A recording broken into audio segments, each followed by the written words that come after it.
Hey guys, I'm Morthadon, and we are back for the Zero Escape 2 wrap-up video. This is where we are going to be going through the gold files. We are going to be going through some trivia that my buddy Secret wrote up for me. And we're going to be going through the questions that I had that Secret is going to try to answer as many as he can, but a lot of them are like, hey, like, it was a lot of my questions are questions that were meant to be answered in Zero Escape 3, so he won't be able to answer them, obviously, unless, because he's not going to spoil me. Ugh, brain drain. Okay, so, once again, I want a big thanks to Secret, who has helped me out through both Zero Escape games so far. He's the one that helped me, you know, stay away from some really, I wouldn't say spoilery endings, but some endings that were really good to kind of wait on, and he really helped me have, like, a really interesting, playthrough of the game and everything. He actually, with Zero Escape 2, he didn't lead me too much. A lot of it was my own path. I think there was only really, like, 2 doors that he said not to go into first and stuff like that. So but yeah, it was this whole game was a lot of fun. Secret really helped me out through the whole thing and all that, but yeah, we're gonna be going through the gold files first here.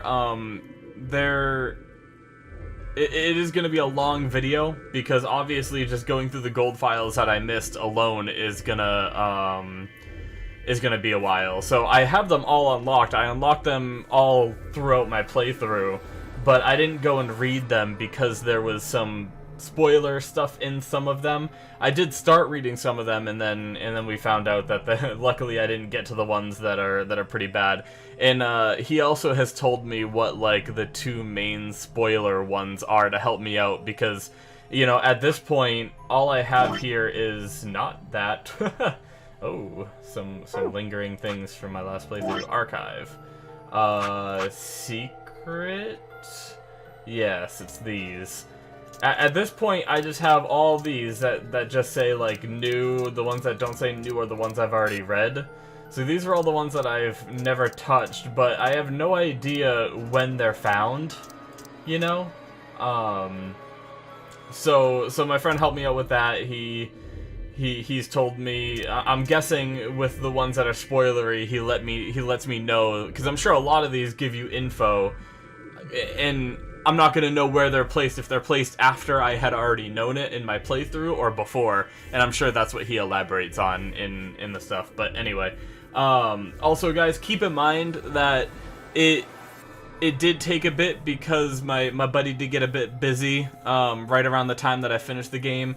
So it's been, I think, a little over a month since I finished up playing the series. I was running through everything in my head, and I think I still remember everything relatively well. But if you hear me, like, having any kind of hang-ups, just keep in mind that it has been a decent chunk of time, and I'll try to figure it out and remember it the best I can. But I think I should be pretty good. So, but if you're ever like, if I like sit there and hesitate on a name or something, and you're like, how'd you forget that name? You just played the damn game, you know? Just keep in mind that it has been over a month since I have played. So, anyways, yeah, I say we jump right into it. Let's see, I'm gonna tab out real fast so the audio is gonna cut out. I want to get this all prepared. So gold files containing spoilers. Oh, it looks like we're probably gonna be doing the Q&A before the trivia. That's fine. I didn't really say the stuff in the order anyway. Alright. So here we go. Let's just start reading. Let's see. So Excelivir and Cybernetic Arm are the 2 gold files that I need to look out for. When I get to those, then I'll read what my friend had to say. So we'll just go from here. So I read those. So we'll go through. So Soporil, one of the drugs used by the nonary bracelets in an extremely powerful anesthetic. It is the first drug injected when a participant breaks one of the rules. This is also going to be very good for me to recap, is going through these gold files before we get into the Q&A and the trivia and all that stuff. And then, you know, my wrap up, and then at the very end I forgot to mention I will do the trailer, which I actually didn't set up a scene, so hopefully I can do that really fast. and we will watch the trailer together. So, yeah. Anyway, let's get back to this. This drug also appeared in Virtue's Last Reward's sister title, 9 Hours, 9 Persons, 9 Doors. Yep. It was created by Mr. H, who was the president of Cradle Pharmaceuticals. Yep, that was, Ace, right? And appeared in 999. He developed it by extracting and purifying an alkaloid from a variety of mandrake. High usage can lead to some side effects, including severe memory loss. It can also be aerosolized and used as an anesthetic or knockout gas. Ooh. So, I don't know that we have ever been told what the white smoke is that Zero uses to knock everyone out. Maybe they have said it and I'm just not remembering, but right here they're saying, or right here it's saying it can be aerosolized and used as an anesthetic or a knockout gas. So is that hinting at the fact that Soparil is actually what they use to knock us out? Interesting. That's pretty cool. Already the first one, and I'm extracting little bits of info that's kind of cool. I know some of these are going to be redundant because we already know a lot of it, but you know, the gold files are in the game, and it's part of the game, so I want to read through them since I didn't get to read through them before. But obviously, you guys can jump past this point if you're not a big fan of the gold files and just get to the Q&A and everything. But yeah, one of the drugs.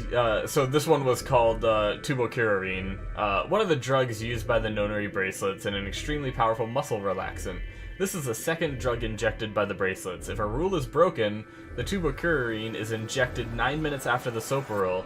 It causes the respiratory muscles to cease functioning, and the body perishes from lack of oxygen. Tubocurarine is a component in some of the poisons used by indigenous populations in South America, who tip their arrows with poison when hunting. It can be counteracted with a cholinesterase inhibitor. I probably said that wrong, but it's not clear if the nonary game facility has any of this antidote available. Alright. Interesting. So is tubocurarine a real thing? I don't know that Soparil is, right? Because it was something created by a character in this game, right? But tubocurarine, there, I mean, unless this is just a fact that they made up, you know? But that's interesting. Cool. And then we have Atom. Ah, yes, the system. Acronym for the Automatic Diagnosis and Analysis Machine. This device uses nuclear magnetic resonance imaging to examine and diagnose anyone put into it. It's similar to the MRI machines you might find in a modern-day hospital, only much smaller and much more efficient. An advanced computer built into the device can automatically diagnose most issues and ailments. If the subject of diagnosis is already deceased, the Atom can perform a virtual autopsy to determine the cause of death. Okay, cool. Once again, straightforward, a lot of the stuff that we kind of already got, but just some more little info. Newspaper excerpt. Radical 6 infection spreads. Cure continues to elude authorities. The Radical 6 virus continues to spread across the globe like wildfire. The WHO has confirmed that the death toll is estimated to have passed 100,000 victims. Immediate quarantine of any infected patients is strongly advised. Yep, so this is just the article that we ended up getting in the game. It gave us the gold file, I suppose, as well.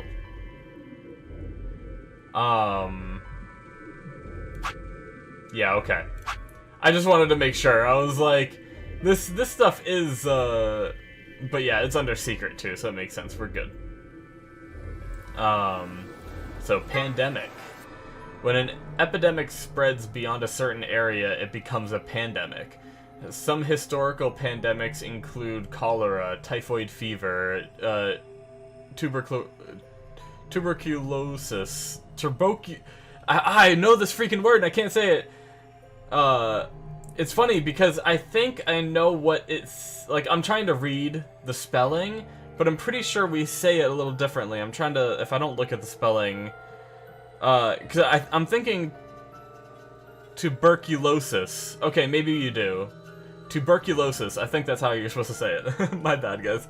The Black Plague and smallpox. Certain influenza outbreaks have also reached pandemic or near-pandemic levels of infection. In Spain in 1918, an influenza outbreak was said to have caused 40 to 50 million deaths. Damn. Yeah, so just basically another little message regarding the whole outbreak and everything from Radical 6. And then Radical 6 itself. A powerful virus whose worldwide spread is an integral part of the story. If you want to know what Radical and 6 mean, you'll just have to play the game and find out. Nice. At least I didn't spoil it. Cool. Injection gun. A powerful syringe that uses easily swappable vials. Okay, very simple. Straightforward. It's the, one of the things that was in the game quite a bit. Alright, so primary chromatic door. There are a total of 7 varieties of chromatic doors in the Nonary game facility. One for each of the following colors: cyan, magenta, yellow, red, green, blue, and white. The primary chromatic doors will open at a specific time. Participants can see how much time is left until the primary door is open by pressing the buttons on both sides of their bracelets. Nice. So I imagine this is one that because I started reading them pretty early on, and this was one I didn't read, so that was one that we, like, got way later. I wonder if, like, we found out, you know, things like that, like White Door. Did we know about the White Door when I found this gold file, you know, and stuff like that? I guess that also depends on what saves, or what paths you go down first. Because if you solve the room that has this gold file, assuming it's not one of the ones that is through a white door, you know, you might be able to do a way that you find this before you find the white doors. I don't know, though. But secondary chromatic door. Several conditions must be met by the group that enters the primary door in order for the secondary door to open. There must be two pair bracelets and 1 solo bracelet. The colors of all 3 bracelets must together form either the color of the door that they are trying to enter or its complementary color. That's kind of hard to remember, though, so let's look at it like this instead. Red plus blue equals open them. Okay, I'm not gonna bother reading that. It's just going through the different colors of, like, what colors open what door. So cool. EU stands for erotic units. EU is a system developed to measure a combination of physical, emotional, and situation attractiveness. It ranges from 0 to 20, where 20 might be Marilyn Monroe and 0 might be Gilbert Gottfried. Nice. For the curious, Danny Trejo rates 16 EU. Just being sexy does not guarantee a high EU rating. Alright. Not to be confused with competing systems of hotness or sexability, the EU system weighs a number of factors such as practicality, sustainability, emotional investment, and the bias of the observer. Women with a high EU rating have usually mastered the art of the tease. What? Wait, what does this have to do with the game? Was EU ever used in the game at all? I'm trying to think back. Oh, man. That's so funny. I don't know. I love it. This is why we read the gold files, guys. Yeah, I can't remember if EU was anything that was used. I wonder if, like, maybe Sigma. Sigma has that whole, like, every now and then he has, like, pervy comments and things like that.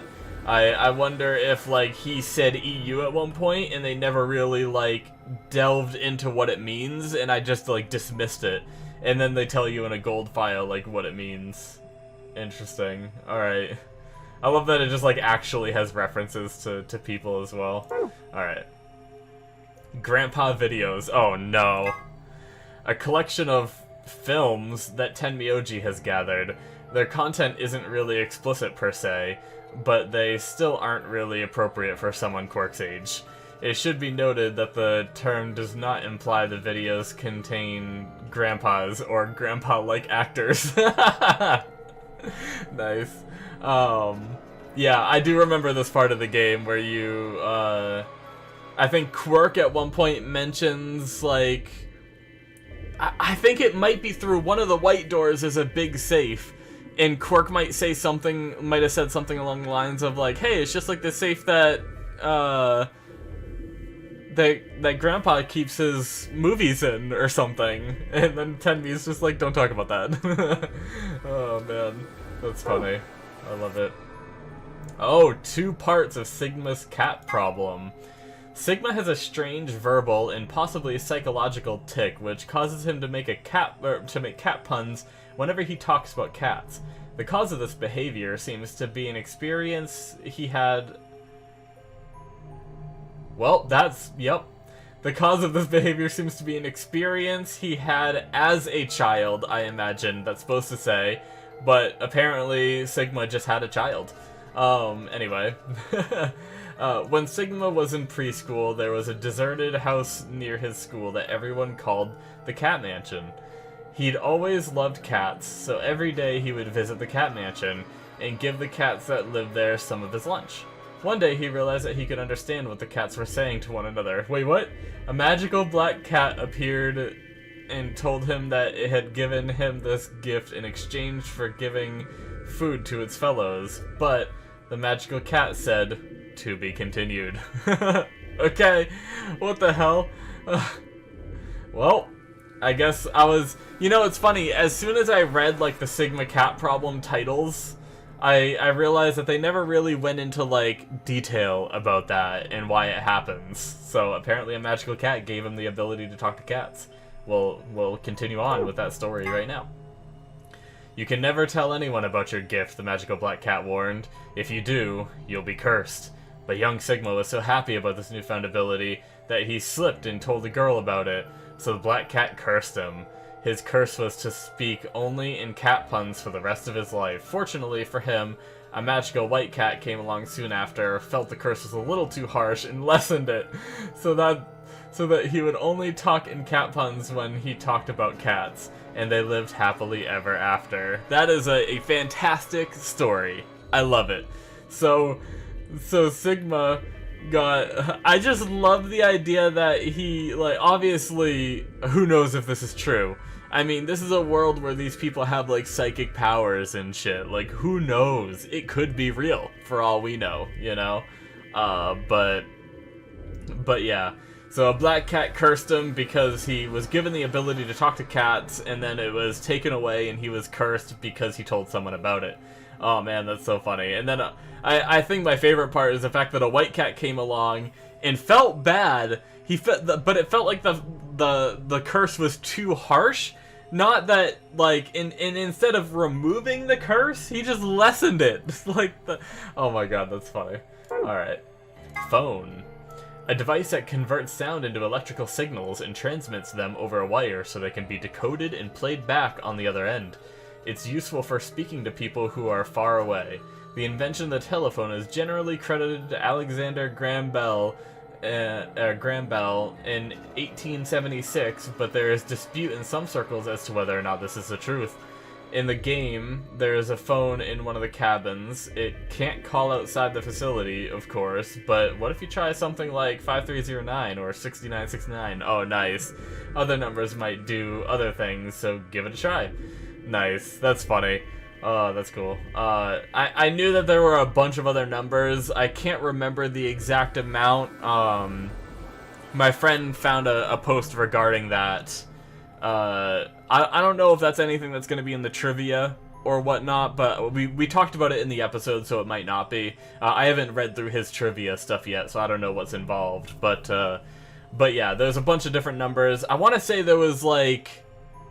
Shoot, no, I'm not even going to try to say a number. I'm going to be completely wrong. So, yeah, I can't remember how many in total, but there was a guy that went through and tried, like, every number, or most of the numbers, or something like that. So, it's crazy. Alright. Cool. I also just like how in this they just explain how a phone works, too. Just felt the need to. Alright.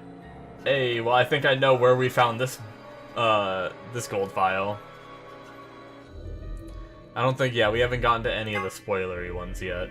Golem. So the golem is an anthropomorphic creature from Jewish folklore. Golems are made from clay and will obey any orders given to them by their creators without question, although they tend to take instructions very literally. A golem is created by performing a holy ritual, then kneading the clay into the shape of a person, chanting a spell, and writing the Hebrew word Emet Truth on the golem's forehead. Erasing the E changes the word to Met, which is Hebrew for death. Doing this deactivates the golem. Oh. That's interesting little knowledge. That's cool. I like that. I love Golem, my favorite character, and here's his little gold file, Golem. One of the golems found in the Nonary game facility. He is discovered lying on the maintenance table in the Golem Bay. His product ID is GTMCMGOLM. He asked to be referred to by the last bit, which is of course Golem. Much to his surprise, this ends up being pronounced like Golem. Anyway. On a side note, GTMCMGOLM stands for Golem Type Male Cockney Model Number Golem. Nice, okay, interesting. Oh, cool. I love his character. That was cool. Chinese Room. The Chinese Room is a thought experiment developed by American philosopher John Searle? To contest some of the ideas about artificial intelligence. The experiment itself is explained in more depth in the game, but the general idea behind it is to pose the question, do intelligent responses indicate actual understanding? Searle contests that a computer could be programmed to respond intelligently in conversation with humans, so much so that it would seem to be human itself, but it would not necessarily... But that it would not necessarily, or perhaps could not, actually understand what it was saying. Of course, this raises the question, how can we know that human minds are not, in essence, Chinese rooms? Can we really say that we understand the things we say, or are we just simulating understanding? Oh, complex theories. Yeah, that whole Chinese room thing was a little interesting, too. Nice. Turing test. The Turing test is designed to gauge a computer's ability to exhibit intelligent behavior. First developed by British mathematician Alan Turing, the test has 3 participants, a human judge, a human subject, and a machine. The judge engages in conversation with the human and the machine, and if the judge cannot determine who is the machine and who is the human, the machine is considered to have passed the Turing test. When Phi mentions that perhaps she and her companions have been captured to perform a test, she is referring to the Turing test. Oh, okay. Cool. That's interesting. So just more things regarding like artificial intelligence in a way and how lifelike it is. So cool stuff. Supplementary rules. Okay, so this is just yeah, so this is just the rules that we found in the safe, so that's fine. Another golem one. An acronym for General Purpose Autonomous Labor Electronic Machine. Golems are robots developed and sold by an American corporation called Hephaestus Systems. Some of the units in this facility, however, have had their software significantly enhanced by Zero Senior. A portion of them have also been given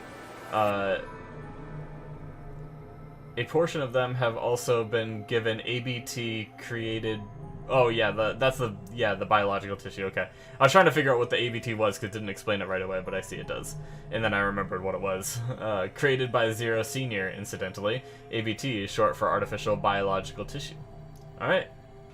So just more info. Zero Senior tweaked these, but they already had existed in the world, so they weren't totally created, but just heavily modified by Sigma. Zero Senior. Alright. Golem's story. The point. A gist of Golem's somewhat rambling explanation is that the center of thought doesn't necessarily have to reside in the body. In the case of Golem, the self clearly resided in the mainframe and operated the body remotely. Since a self-aware robot could exist this way, he theorized What would prevent humans from doing the same? If humans are actually being controlled by an outside force, then is there actually any such thing as free will? It's a cool concept. Like, the idea of, like, imagine if we, like, didn't know we were being controlled. I always like that kind of stuff, like, when you think of, like, our lives as, like, something bigger. Like, even just, like, things like, wow, why can't I think of the movie now? Matrix, there we go. Jesus, I don't know why I couldn't think of that. Alright, I'm gonna take a sip of water real fast, guys. This is a lot of reading.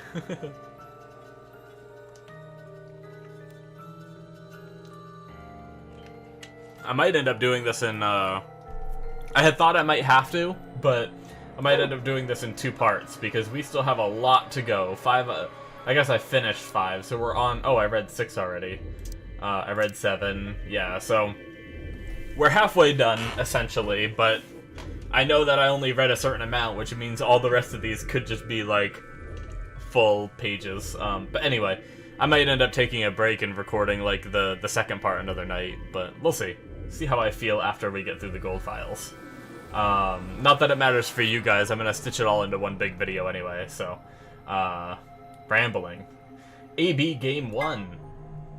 This refers to the Ambidex game. It's fair to assume that AB is short for Ambidex, but it also represents the 2 choices each player is given, A and B. A is the choice to ally, B is the choice to betray. When using the voting machine in the AB room, each player must choose to either ally or betray before the time limit is up. Nice. A round of the AB game is played between members of the group that went through the previous chromatic door together. The 2 members of the pair play against the single solo. Each party can choose to either cooperate or betray. The BP of each player will change depending on that choice. Yeah, so if you choose ally, betray, yada yada. Yeah, so that's all just the different things that we know about that. Nice. So penalty. If you break the rules, or if your BP falls below 0, you'll be penalized. More specifically, a set of needles in your bracelet will activate, injecting you with 2 different drugs. The first is an anesthetic called Soprol B, or Beta, whatever. 9 minutes later, this will be followed by a muscle relaxant called Tubocurarine.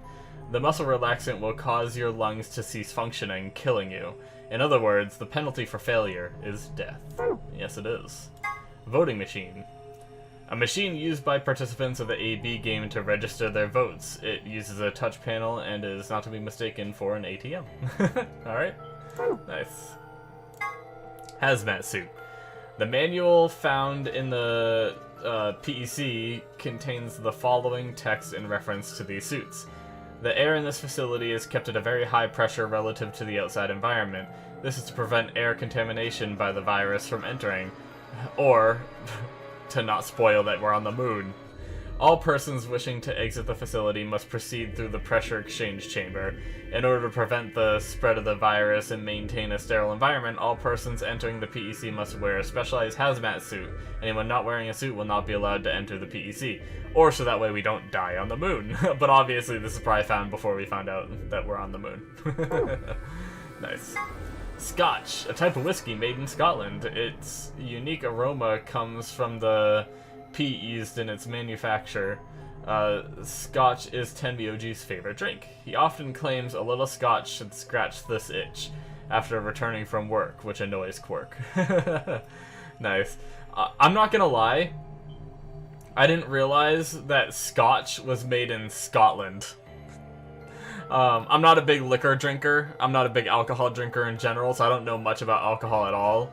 But, like, Scotch, Scotland, very close, you know, first 4 letters are the same, and I never knew that. Cool. Root beer float.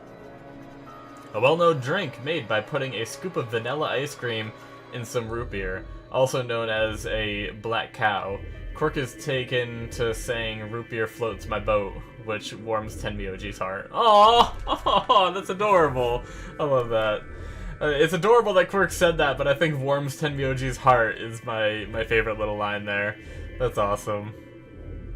I just imagine just Tenbyog sitting next to him and Quirk saying that, and Smiling.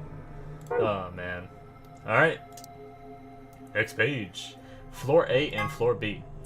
The facility has 2 stories. The top floor is referred to as Floor A, and the bottom floor is referred to as Floor B. The A and B supposedly stand for above and below. Okay. There's a rumor that the floors were actually named after a particular Swedish pop rock group from the 70s, but everyone involved in this project has insisted that that is a vile and hurtful lie. Okay? I don't know what pop rock group from the 70s they're talking about. I'm guessing that's a reference to something, but I'm too young to know. Let's do it. Researchers Journal 1. When the body is infected with Radical 6, the processing speed of the brain is reduced. If we assume that the brain currently operates on a 1-to-1 basis with regards to time, Radical 6 reduces this to 1 square root of 1/6, or approximately 1 to 0.408 ratio. This means that for each second that passes outside, the patient feels that only 0.408 seconds have passed inside. Therefore, when 1 second has passed inside, approximately 2.45 seconds or root 6 seconds have passed outside. This is why the virus has been termed Radical 6. Alright, Researcher Journal 2. That was all stuff we already knew, so we're just moving on. Those infected by Radical 6... I think a lot of this actually might just be exactly what was in there, but we'll read through it anyway. Those infected by Radical 6 eventually developed a powerful urge to commit suicide. One theory holds that the disparity in time perception causes the brain to be flooded with massive amounts of information. Unable to keep up, it begins to fail. Whatever the cause, the infected invariably attempt to take their own lives, which is arguably the most terrifying aspect of this virus. Research suggests that a targeted antiviral could kill or at least disable Radical 6, but thus far we have been unable to develop one. It seems our best hope now is to harvest antibodies from someone with a natural immunity to the virus. Alright. And we know that, like, I think these are, like, these are research journals, but is this all stuff written by Sigma as he was trying to, like, cure it? Because, I mean, eventually they come up with... Eventually he does make Accelavir, but I guess these notes maybe are from before that? I'm not sure. Maybe the notes are from something else, but... I'm just trying to think now that we know that Sigma, like, was in this facility, like... working on things for a long-ass time, are these his, but... Alright. So this is note 3. The bodies of those dead from suicide are piled up along the roads leading into and out of town. The entire area reeks with the stench of decay, and the sky is filled with the constant buzzing of flies. At times, their swarms are so thick that when one passes, it feels as if a cloud had gone over the sun. Every day I see more crows and more rats are everywhere, feeding on the dead. Ironically, the only healthy-looking creatures are the stray cats who have grown fat on a plentiful rodent diet. The few humans who survived the outbreak have been locked away by the government in underground shelters. I don't know how many were saved, but I fear only a handful. Oh Lord, please let their future be a bright one. This is an excerpt from the Journal of a Researcher. Due to space constraints, some sections have been cut out. Alright. So I guess it does just say a researcher, and it talks about, like, the streets, so maybe it's not a journal from, maybe this isn't the journal from Sigma. Maybe this is just a random journal. Anyway. Jumpy Doll. It sounds like someone named a doll Jumpy, but why? Nice. We know why. The secret of Quirk's hat. Wait, what? Great, I love it. I love this. Don't you think his hat looks kind of weird? That's the, there's that huge band that just wraps around his head. Is he hiding a pair of, Ferengi... I don't know if I said that right, Ferengi ears, or maybe he's just a young Lobot. What? I don't think I get these references. Well, this is just between you and me, but he's got missiles in there. What? The sides of the hat are hiding those pods like you see on helicopters or SAM sites, except these missiles are tiny, and when he gets in trouble, both sides of the hat pop open and they just fly out all at once like psh. Just kidding. Actually, he just keeps snacks in there. Nice. I love that the game can just have a little fun with some of this stuff, too. That's great. Oh, that's a lot of fun. I dislike that they chose the picture of him, like freaking out from Radical 6 as the one for the background for this, though, but okay. Oh, okay, Excalibur. Here's the first spoiler one. We'll see what my friend says. We'll read it and then see what my friend says about it. Excalibur, an antiviral medication made to counteract Radical 6. More specifically, it's an antibody with a natural resistance to the virus. It was found and extracted from an individual in 2038 and then replicated using the IG replicator. An Excalibur injection is the only known way to fight off a Radical 6 infection. Excuse me. Okay, so my friend says Excalibur, it mentions what year it was created. This could be easy to miss, but still a bit spoilery. Ah, okay. Yeah, so that's true. If you found this before you found out that they're in the future, that's pretty damn spoilery. Like, I guess, I wonder if I would have read this, if it would have, like, clicked in my head. You know, because it was supposed to be, like, this game was based in, like, 2028 or something, right? Or something like that. I can't remember the exact date, but it definitely wasn't 2038. Interesting. Cool. So that's the first spoiler one. Treatment Pod. An amazing machine that augments an individual's natural ability to heal, strengthens their immune system, accelerates their metabolism, and can cure many otherwise incurable diseases. In addition, it can create personalized medicines, perform gene therapy, and even repair the effects of radiation damage. What an incredible machine. It's not that incredible if it can't cure Radical 6, you say. Yes, well, I guess you've got a point, but don't worry, it also has a function called Cold Sleep. Cold Sleep uses CAS freezing to freeze the entire body without damaging it. That way, even if the disease you have can't be cured, you can be frozen until a cure is found. Nice.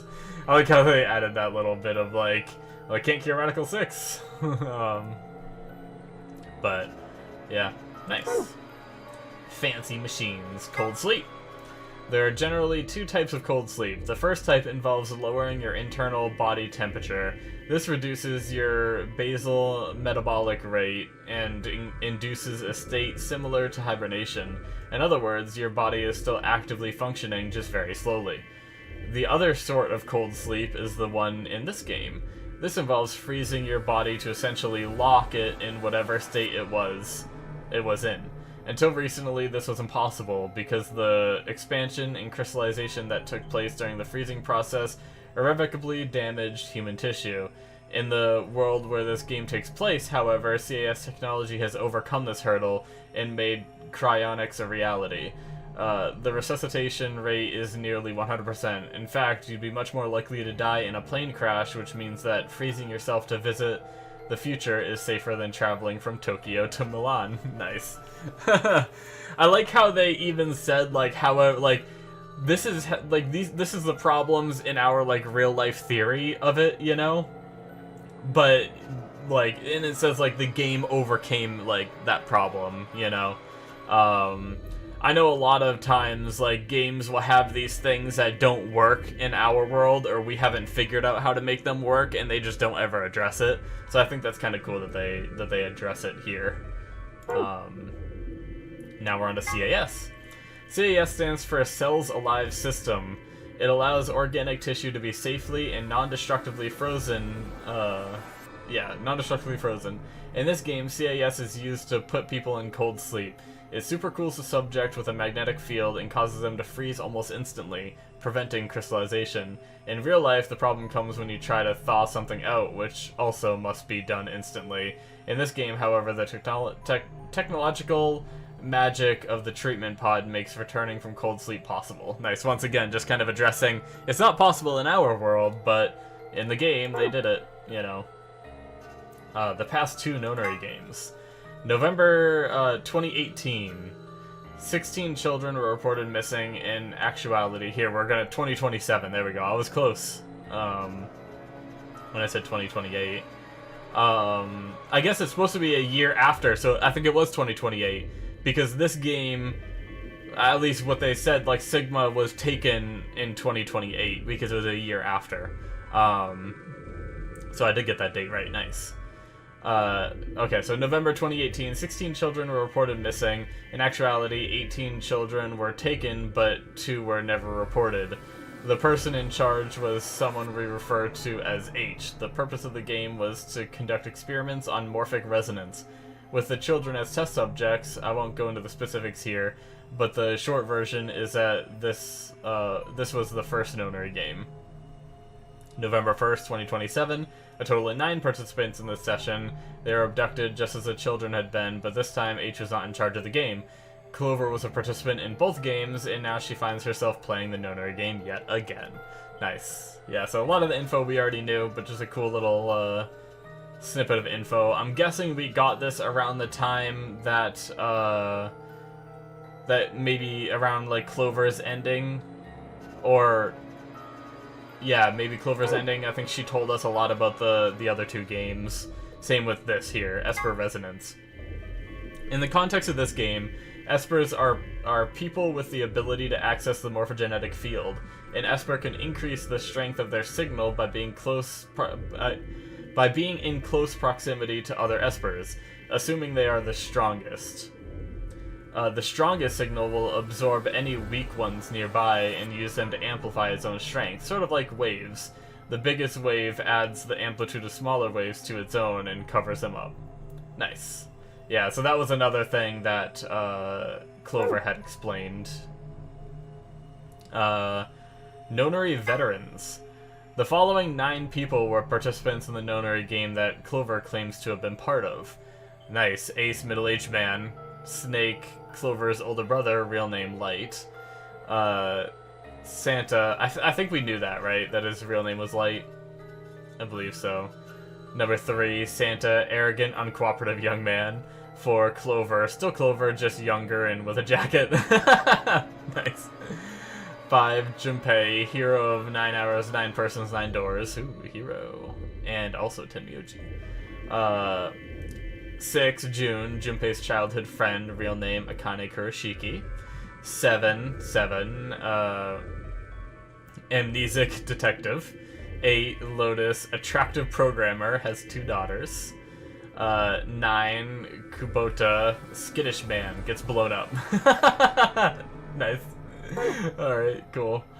Just going through our characters from the last game. Neostigmine, a type of carbamate compound which acts as a reversible acetylcholinesterase inhibitor.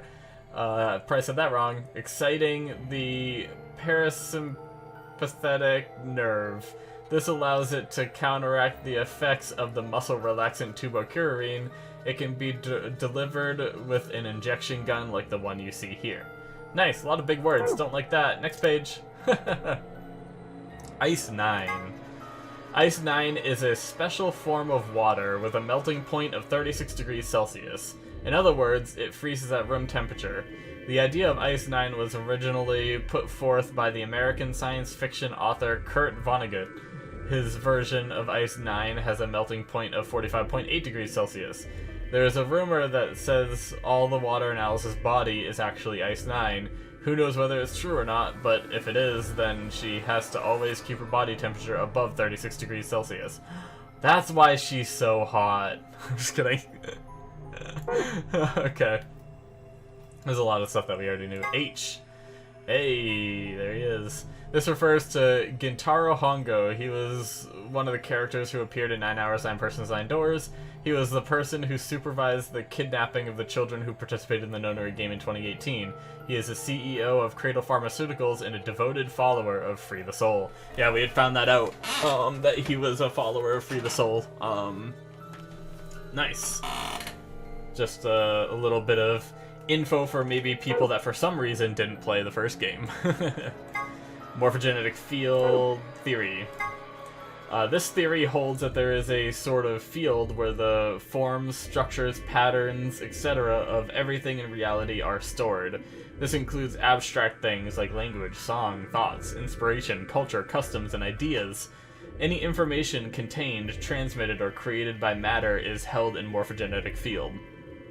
In the Zero Escape series, people who can communicate by accessing this field are known as espers. If morphogenetic field theory is true, however, then it would mean that, in a sense, all humans are espers of a sort. Interesting. Nice. Yeah, it's a pretty, like, crazy theory, the whole morphogenetic field theory and all that. It's pretty crazy. I like how they took it and implemented it into the game in a way that was pretty damn interesting, you know? Sorry, taking a sip of water real fast.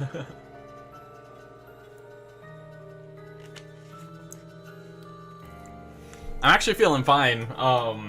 It's actually funny, when I did this wrap-up video for the first game, it ended up being like 2 hours long. How long have I been recording here?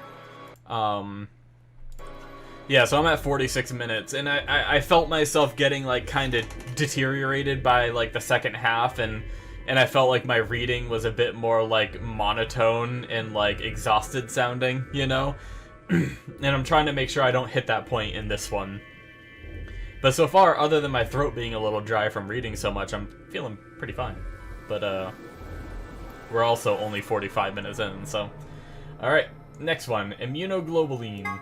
Immunoglobulin is an important part of the body's defense against viruses, bacteria, and other invaders. It identifies and neutralizes certain threats.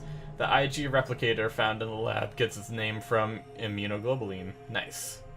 I think we kind of knew most of that. Integer fractorization. Whoa. Fractorization is the process of reducing a number to a series of numbers that, when multiplied together, give the original number. When taken to its logical conclusion, this will yield a list of prime numbers. For the purpose of factorization, one is not considered a prime number. Example of prime factorization. Okay. 2, 3, 5, 7, and 107 can only be divided by themselves or 1, which makes them primes. Nice, yeah. I remember doing this stuff in school. And I remember there was some puzzle that we had to, like, do this with or something, right? I think. I'm trying to remember. It wasn't the division puzzle, right? There was like a fraction puzzle that was... Maybe that was it. Maybe it was the fraction puzzle in the,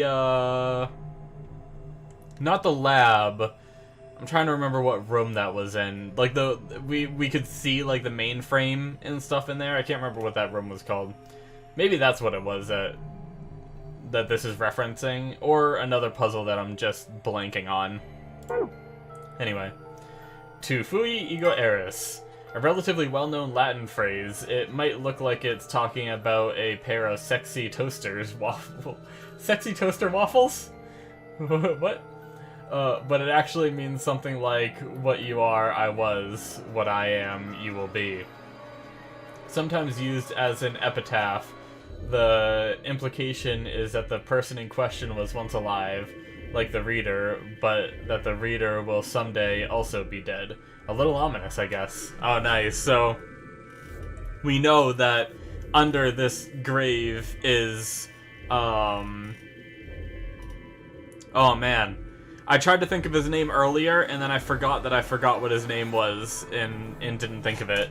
Crap. I think it might be in my questions, but the clone of Sigma had a different name, and now I can't remember. Oh, let's see. ZE2 questions. This will open this text. I think I had a question with it. Kyle. There we go. Sorry about that. I knew it was like a basic name, but I just couldn't remember. But yeah, teasing the Kyle thing being under here, that's interesting. So if I don't know if I knew what this was, like the definition of it, what you are, I was, what I am, you will be. There's no way I would have ever figured out based off that, but I wonder if I didn't know it prior to the reveal of Kyle being under there. I'm sure this was there before that point, though, because I think all the puzzle rooms were done at that point. So I just can't remember if we got a translation or not prior to Kyle being revealed. Anyway, SOIS. The Special Office of Internal Security, or SOIS, is an elite intelligence organization under the jurisdiction of the Department of Defense. They investigate potentially disruptive or dangerous elements such as domestic or foreign terrorists, radical political splinter groups, and religious organizations with extreme agendas that could pose a threat to the state of the citizenry. Their stated purpose is to maintain peace, but their charter authorizes them to arrest, detain, even kill. Scary. Alright, so a little bit of more info. I don't think we got... I know we got a good chunk of this, but I don't know if we got all of this, like, talking about their, like, their authorities and stuff like that. So that's pretty cool. Alright. Let's see. Do I have any pages? No, all the rest of the pages I have to read. Cool. We're getting there, though, guys. Getting very close. Prisoner's Dilemma. Apple and Banana committed a serious crime and were arrested. Since they were accomplices, the police separated them for questioning and kept them from communicating. A detective visits each criminal and tells them the following. If neither of you spills the beans, you both get 2 years. If he clams up and you confess, you'll get 1 year and he'll do 15. But if you keep quiet and he gives it up, you will do 15 while he does 1. It's really hard to read this text with this background, to be honest, guys. That's what I'm struggling with. It's like messing with my eyes, having like the shapes in the background. So I bet you're thinking, well, what if we both rat the other guy out? Pretty simple, pal. You both get 10 years.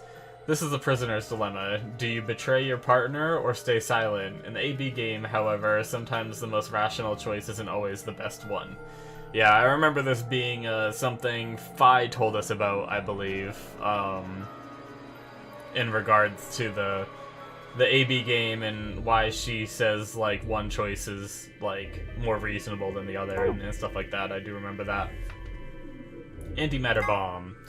This bomb uses the energy generated by the collision of particles and antiparticles.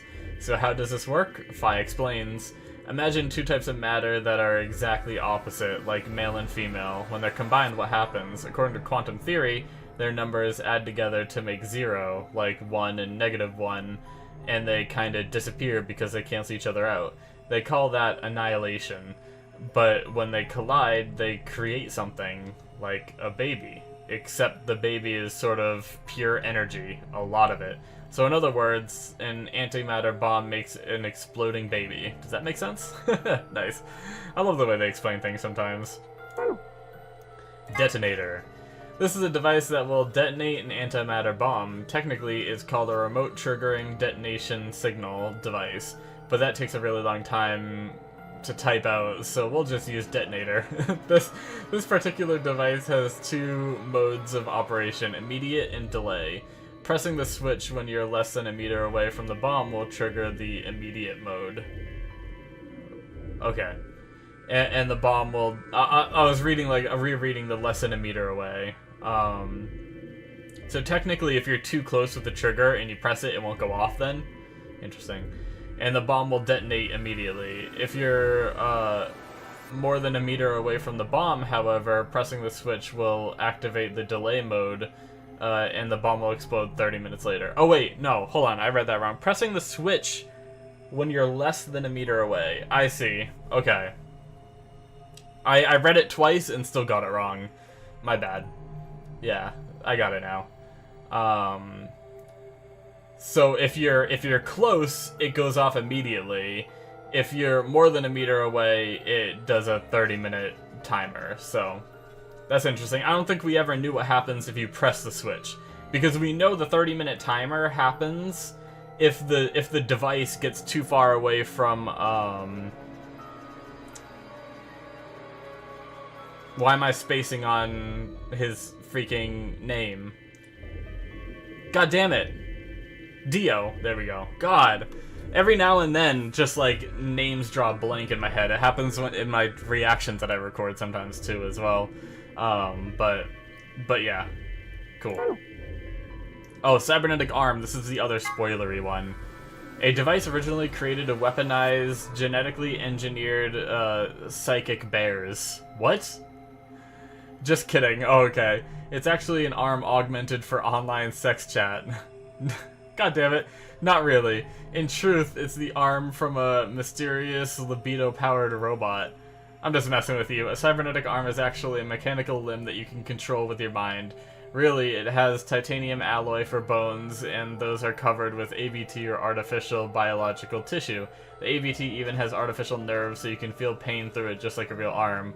It has veins that connect to the rest of your body, so if you inject medicine into a cybernetic arm, it'll flow to the rest of your body. Interesting. Okay, so what's the spoiler here? So my friend says, with how most gold files are relevant to the story, this would make things a little too obvious. Oh, okay. So, I guess you find this before you find out about Sigma's arms, is my guess. Then, by him saying that. Interesting. Yeah, that... I guess if you read this and then you saw the white blood, maybe you would have connected that immediately, you know? Actually, they don't... Shit, did they mention white blood? Artificial nerves... Okay, no, at least they don't mention white blood. But that little beginning bit was funny. Saying like 4 different, like, just silly things. Freaking online sex chat. Oh, man. Alright. Oh, Luna's necklace. The necklace Luna is never seen without has a cage containing a bluebird hanging from it. If you twist the key on the bottom, it plays music. Someone special gave it to her as a gift, and she says it reminds her of the following lesson. Search for happiness wherever you can, because the search itself is what will make you happy. Nice. Luna, best waifu. 3 Laws of Robotics. The 3 Laws of Robotics were created by science fiction author Isaac Asimov, and played a large part in his robot series. They are as follows. A robot may not injure a human being. We know these. We read these in the game, so I'm not going to go through all of them, but later on, Asimov also developed another preceding rule known as the Zeroth Law, which first appeared in his story Robots and Empire. Oh, okay. Interesting. Nice. The Zeroth Law of Robotics. A robot may not harm humanity or by inaction allow humanity to come to harm. Clearly the Zeroth Law has priority over the first 3, so the first law would have the unwritten addendum except where this would conflict with the Zeroth Law. Whether or not 016 was aware of this law is unclear, but in any event, 016 did act in accordance with it. Gotcha. And 016 is Luna, right? Call her Luna, not 016. God damn it. Alright. Interesting. Swimsuit. For some reason, Sigma, or perhaps the author, seems to be unnaturally obsessed with swimsuits. Why is that? Was he involved in a horrible swimsuit accident, now repressed in his youth? Did he have a crush in high school on a girl on the swim team who put her Olympic aspirations ahead of any possible romance? Is he just a perv? The world may never know. Nice. I like how they even said, like, or perhaps the author. That was great. Password input device. Oh man, the white background. Screw you.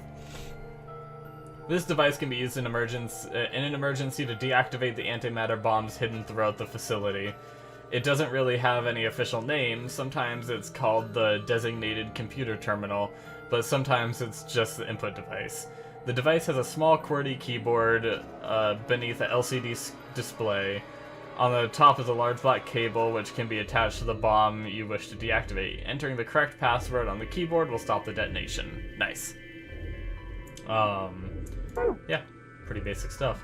Antimatter reaction. In a general sense, an antimatter reaction is a system that generates electricity or some other form of power from antimatter reactions. This facility uses hydrogen and antihydrogen. The reactions power a turbine which generates energy and powers everything in the facility.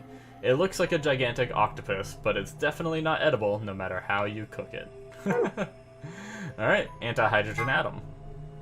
A particular type of antimatter, normal hydrogen atoms have one proton and one electron, but an antihydrogen atom has the opposite, one antiproton and one positron. In November 2010, the European Organization for Nuclear Research, CERN, issued a statement announcing that they had captured an anti-hydrogen atom. They claimed that they had gathered 38 of them, in fact, and managed to hold them in a special container for 0.2 seconds. Less than 6 months later, in June 2011, they managed to capture several more anti-hydrogen atoms and contain them for more than 1,000 seconds. Although the creation and storage of antimatter is still a difficult obstacle, these results suggest that antimatter reactors could someday be a possibility. Cool. Science! TNT equivalent. TNT is often used as a reference point when discussing the power of explosive devices.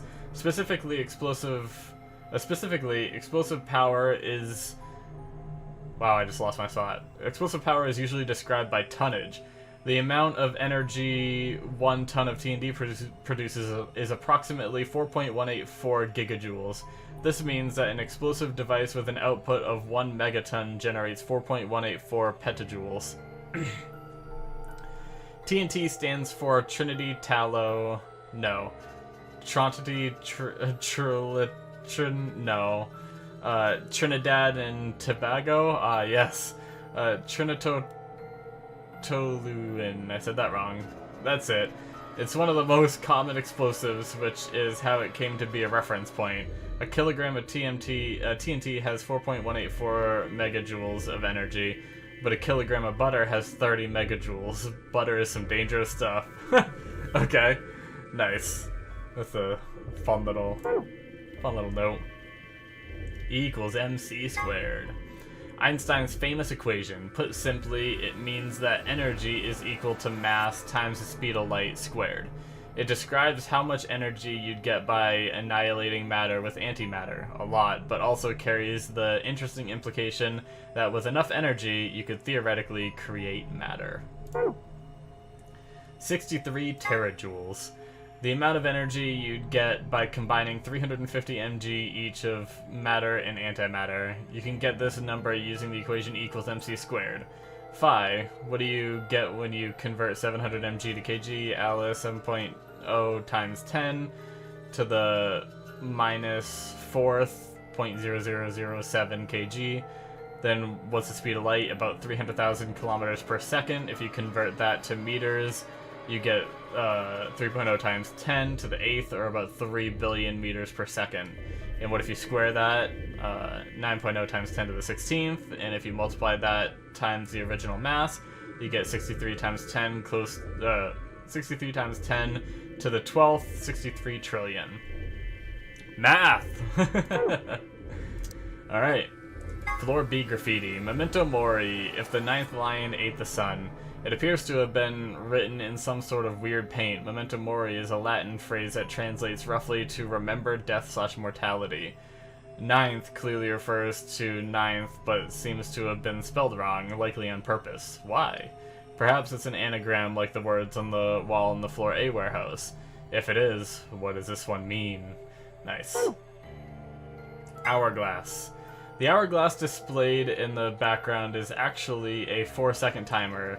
It doesn't have much practical use, except maybe for really impatient people. If you are at a restaurant waiting for your food to come out, for instance, hey, how long are you going to make me wait? I've already flipped this hourglass 100 times. Technically, 100 times would be 400 seconds, which is 6 minutes and 40 seconds. But saying 100 times is much more dramatic, and therefore much more likely to get a desirable response from the waitstaff. Okay, nice. 6 minutes is not a very long time to wait for food, though. Unless he was waiting for his drink. Then that might be long. Okay. Gentle points. Gentle points.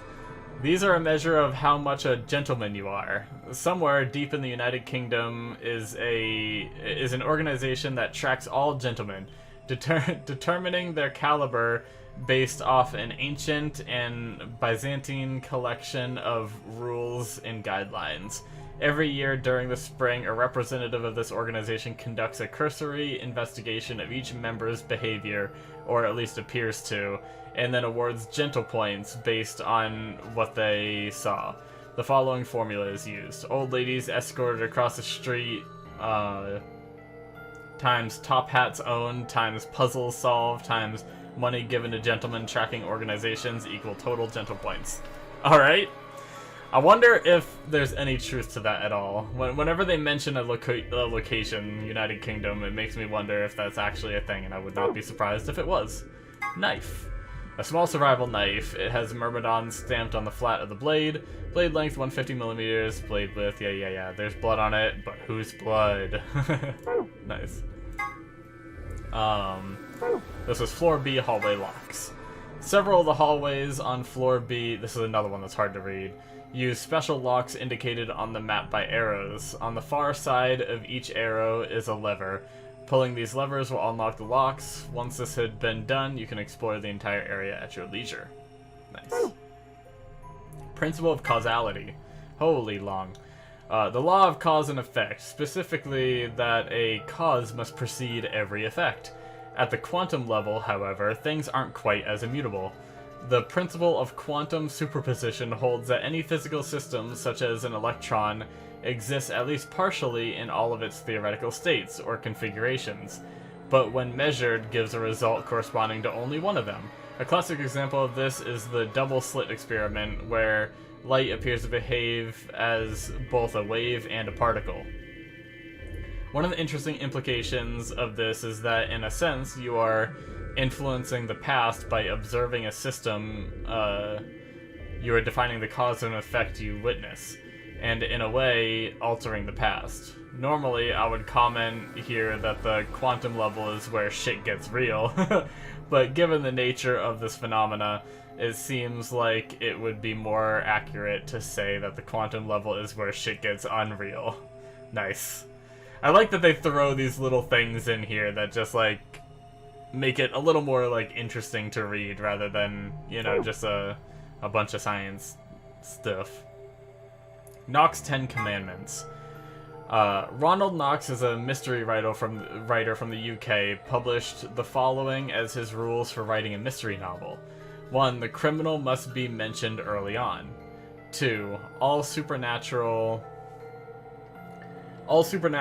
or preternatural agencies are ruled out. 3. No more than one secret room or passage. 4. No hitherto undiscovered poisons may be used, nor any appliance which will need a long scientific explanation. 5. No one with extrasensory perception or similar powers can appear. 6. No accident must ever help the detective, nor must he ever have an unaccountable intuition which proves to be right. 7. The detective must not commit the crime. 8. The detective must declare any clues he may discover. 9. The stupid friend of the detective, the Watson, must conceal nothing from the reader. 10. Twin brothers in doubles generally must not appear unannounced. Nice. I wonder how many of these Zero Escape broke. I think 10 is considered broken, right? Because of Kyle, right? must not appear unannounced. And he kind of did appear unannounced in a way, you know? I'm trying to think of what others of these might have been something that was,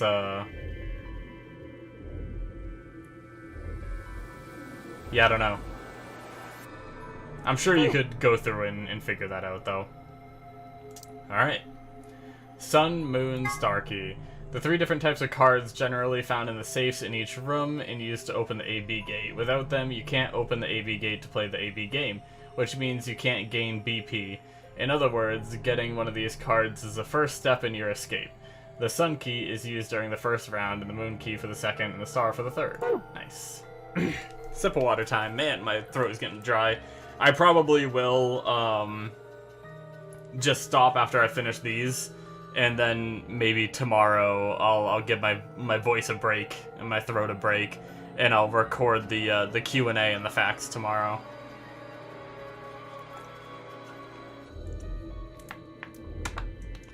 But like I said, it's all going to be spliced together in one video anyway. So you may only briefly notice the cut. Slingshot. An elementary device that uses rubber to launch a small projectile, frequently used by adolescent ne'er-do-wells, can be used as a necklace, but this is not recommended. So many weird, like, random points being made. Test site mystery. The test site in question was for a simulated manned mission to Mars, held in the Nevada desert.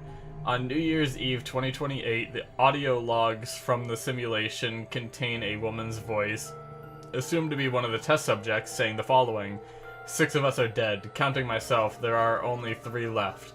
I guess you could say I killed them. No, that's not quite right. Not just them.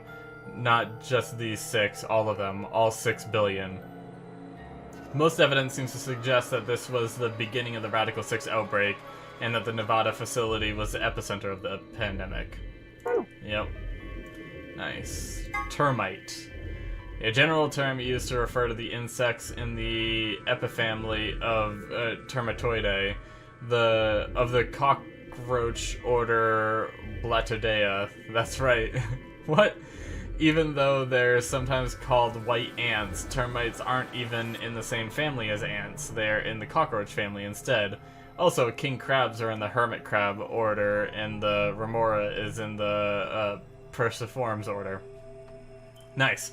I remember we had termite stuff when we had the Zero Senior like talking to us. Alright. Have a nice...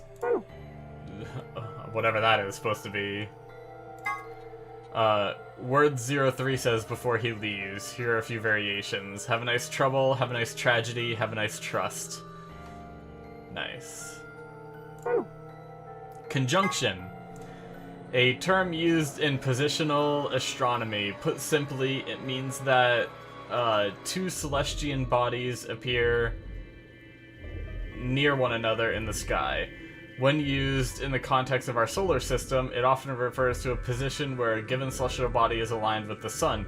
For example, when Mars is on the opposite side of the sun from Earth, it is considered to be in conjunction with Earth. Mercury and Venus, which orbit a bit closer to the sun than the Earth does, have 2 types of conjunction. When they are hidden on the other side of the sun, this is referred to as superior conjunction.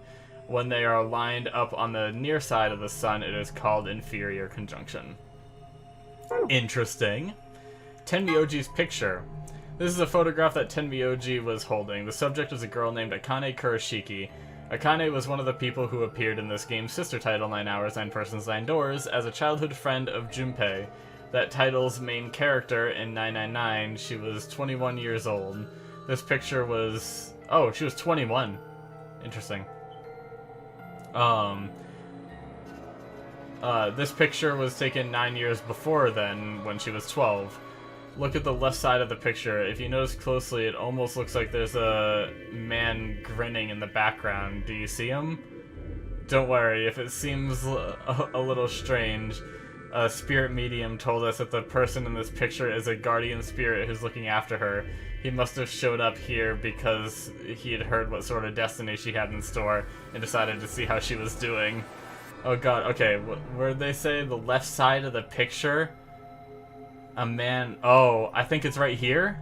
Is that it? I see 2 eyes, a nose, and it doesn't quite look like a grin. I don't see anything else that it could be. It almost looks like a skeleton kind of face.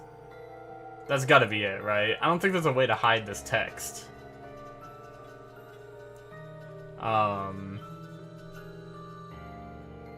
Interesting. I like how they just reference that. I wonder if, like, this picture was shown in the first game, so I wonder if someone, like, pointed that out in the first game, and then so they just, like, added it in this one or something as, like, a little reference. Huh. Alright. The last page, guys. The last one. Minkowski space. A way of describing reality that adds a 4th dimension of time to 3 dimensions of space. It was described by German mathematician Hermann Minkowski, and therefore bears his name. It's also the name of a ski resort for miniature cows. What? Okay. I mean, I get it. Like, Minkowski. Miniature cow ski. I get it, but that's fucking such a bad pun. Lego Morth. The scientific name for the order to which rabbits belong, and 03's actual name. Oh, nice. I didn't realize that was a scientific name. Cool. Tenmyoji and Alice. When they were split up at the red, blue, and green chromatic doors, Tenmyoji told Alice that there was something he had to tell her. That something was, of course, his identity, and that he already knew about Alice and Ice 9, and not because he'd heard it from Clover. Interesting. Okay, so they told us in the note what he said. That's really cool. Or what he had to tell her. Interesting. Yeah, and I mean, his identity, and that's why he knew about Ice 9 and everything, was because of his identity. Tenmyoji and Clover. After the second round of the AB game, after going through the purple and green doors, Clover, as a solo, was heard to say the following to Tenmyoji, her opponent. What the heck did you mean with all that? It's not fair. If you're telling the truth, then I... So, what had Tenmyoji said to her? The same thing he'd meant to say to Alice, of course. He told her who he was. That simple fact shook Clover's resolve and made her vote ally. It probably hadn't been his original intention to betray her, but after thinking about Quirk's safety, he probably felt he had no choice to pick betray. Cool. So once again, talking about Tenmi telling Clover the... I do remember those moments, those 2 moments. That's really cool to hear what they said. AB project. A can stand for after and B can stand for before, but they can also stand for anima and body. Everything that happens in this facility was part of the AB project. Alright. Interesting. The mystery of Phi. So, who was Phi? There are a few clues scattered throughout the story, but nothing conclusive. Perhaps the truth will be revealed at the Nevada test site. Oh, the little teaser to freaking CE3, probably, right? Right here. Oh, man. Alright. Deactivation passwords. Here's a little something more about the bomb deactivation passwords. Those passwords? They aren't just gibberish. There's something hidden in each one. I can only give you 1 hint. +1. Good luck. There's a lot more to the story, but I think we'll stop the secret archives here. Thank you for playing, and we hope you enjoyed the game. Wow, that's cool. Nice. I wonder what the secret is. I don't know if I have the passwords anymore written down. Passwords, they aren't just gibberish. There's something hidden in each one. +1. I don't know. I'm not gonna sit here and try to figure it out, guys, because I probably won't be able to, but I'm curious what this is. Maybe So what I'm gonna do is I'm gonna take a break for today, and I'm gonna splice in once I get to the Q&A and do that and cut that in right after this. But maybe I'll have my friend in the meantime add this to the list of things we're gonna talk about in the trivia section, if it's not already there. But yeah, that's really cool. That's all the gold files. We got through them all. That was a lot of reading, guys. That was awesome. So now to move on to the Q&A.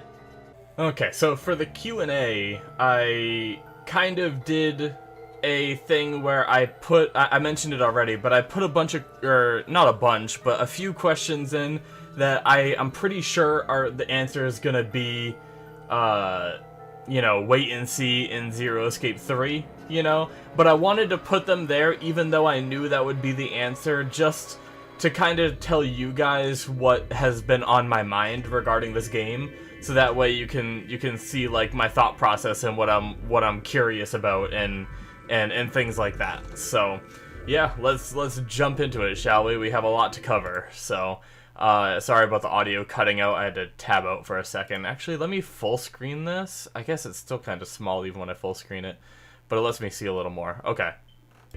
So for the first question was, how did Fi originally know to go volunteer to be frozen?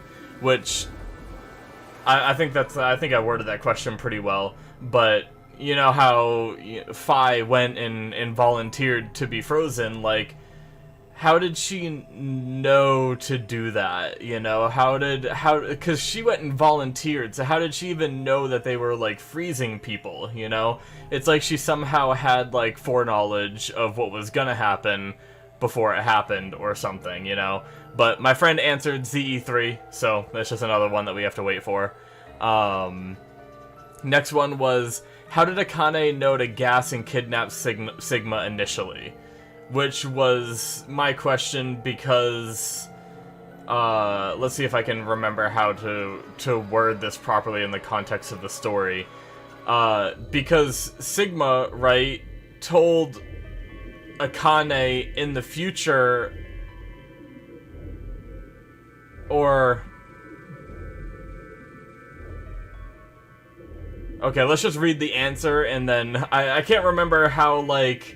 I remember, like, how everything went down, but I can't remember how my head was at when I asked that question, because obviously, before anything happened, before future Sigma jumped into past Sigma's body, he would have already had to have been gassed. I think that's how it went down, right? So, if future Sigma went to the past and then found Akane and told her everything that goes down, then how did she know initially to go do the gassing, you know?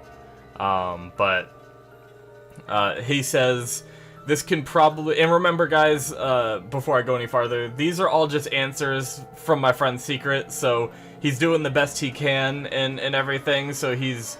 You know, he tried to throw a little bit of stuff in there that isn't just, like, answered in ZE3, you know? So it might not be, like, crazy informative, but it is still something, you know? So this isn't, like, something where I Googled the questions and found a random person online. This is just my buddy that helped me out with these answers, so...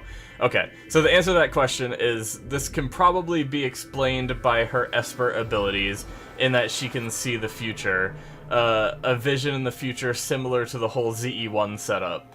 She mentioned it during the prologue, if I'm not mistaken. Okay. I guess that makes sense, then, if she's still having those visions. That makes sense, you know? If she was, like, even if it is only connected to Tenmyoji, she might have seen enough to know what was going on, you know? Okay. I guess that makes enough sense. Who is in Kyle's body was the next question. Obviously, this was the one that I figured was going to be answered in ZE3. But he says, if you're asking about at the very end, it's implied to be a sort of meta aspect where the person inside is actually the player and sort of just breaks the fourth wall to tease a sequel. Oh, okay, really? Interesting. Uchikoshi, the writer of it, seemed to have confirmed that on Twitter, but there's more theorizing around this topic that I can bring up after ZE3. Okay, so potentially some stuff in ZE3 that might tease at some other ideas, but it's also been confirmed on Twitter that it's a meta aspect. That's interesting. I like meta aspect stuff. I guess I just didn't pick up on it enough. You know, it didn't come across to me as fourth wall breaking, but I guess I'm just too stupid to have thought of it. So, yeah. But that's interesting if that's the... I kind of want to replay through that part with the idea that it's a meta aspect of, like, we are the person that's inside Kyle, you know? Playing him, in a sense. Interesting. I like the idea. I just didn't even, like, fathom the idea of that. I just assumed it was gonna be someone, you know, from the past that, like, jumped there too, or something like that. But, okay. Next question is, why did Tenmyoji use that name? Is it for the obvious reason that he clearly couldn't use Junpei? I figured I'd throw that one in, just in case there was some kind of reason. It was just something that was on my mind, like... I guess, like, before I read his answer, like, if you think about it, knowing that he went into this, and he probably knew since he worked with Sigma initially, that Clover was gonna be here, that he'd change his name to keep that little mystery up or something, but I was just curious if there's any other reasons. But my friend says, I think this is mostly a Japanese thing. He uses his family name as he's not familiar with the other participants, besides, obviously, Clover and a little towards Alice, which he clearly told Clover in private that he was Junpei. Beyond that, it's obvious it was kept more hush for player plot twist reasonings. Yeah, okay. I guess... in regard to that, my only thing is... Oh, okay, well, I was gonna say in Z1, he, like, openly told people he was Junpei from, like, the beginning, right? And he wasn't very, like... And he didn't know the people, but maybe he let his guard down because he knew Akane in that situation. So I think he was... If I remember ZE1 correctly, but god, it's been a bit since I played it, I think he was talking to Akane when he said his name and everyone else heard it. So maybe that's why, and then everyone knew it by then, so they just rolled with it, you know? But anyway, I also think a big part of it was just for player plot twist reasons. But anyway, the next question is, what happened at the Mars facility? This one was another one I asked knowing it was going to be a ZE3 answer, and that's exactly what it is. My friend said ZE3, so I figure, especially after reading the gold files, they definitely built that one up to be, you know, what happened there, you know? So we'll have to wait and see for that one. Next one was, what was that recording we listened to? Was that a teaser to the Mars base stuff? And, once again, ZE3 is the answer. That was another one where I felt like I almost didn't add that question at all, but I decided to throw it in there, just because of that aspect. So yeah, ZE3 is the answer for that one. Next question was, why was Sigma, Alice, and Quirk affected by Radical 6 if they were already injected? Right, so this is referencing, you know, how Quirk was affected by Radical 6 and Alice through a lot of the plot lines of the game. And then there was that one time that Sigma was, where we heard Phi talking in, like, really fast, in a really fast state. But they said, like, I'm pretty sure they said since the beginning, back, like, towards the ending when they mentioned it, they said that they had to inject all of us from, like, the start, which was why we couldn't tell that we were on the moon with, like, the gravity changes and stuff like that.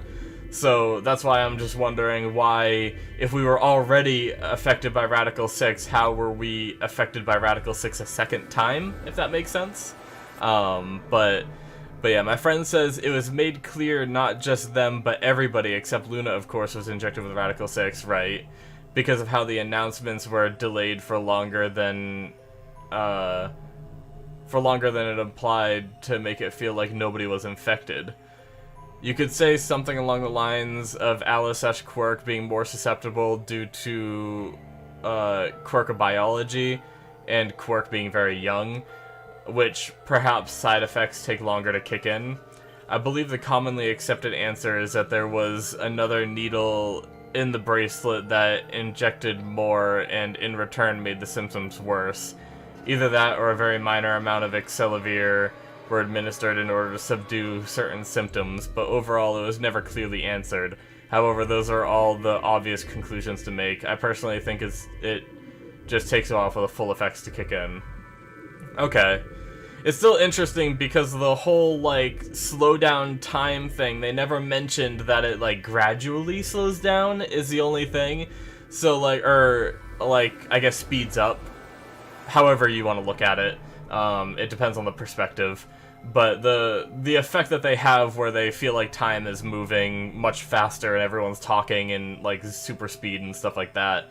I never thought of that as... I just thought of that as, like, they always had that active throughout the entire game. So it's just interesting that, like, my friend said that it takes longer to kick in, but it felt like it should have already been kicked in the whole time, if that makes sense. But anyway, I guess it's not clearly answered.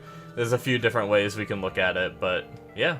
Alright. That is all of my questions that I had. So we're going to be moving on to the fun facts and trivia stuff, which is decently long, not too bad though. So we'll crank through these, and then don't forget, guys, we will be watching the trailer for ZE3. My friend said he wanted me to do that at the end of all of this. So yeah, let's do this. So he says, much like the first, reminder that some of this can be seen as purely speculation, so take it with a grain of salt. Yeah, so these are all just little fun facts trivia. Some of it he might have looked up, but a lot of it is like his view of things throughout the game. We kind of did this sort of thing if you watched my wrap-up video for Zero Escape 1. So hold on, let me just make sure. I feel anxious with my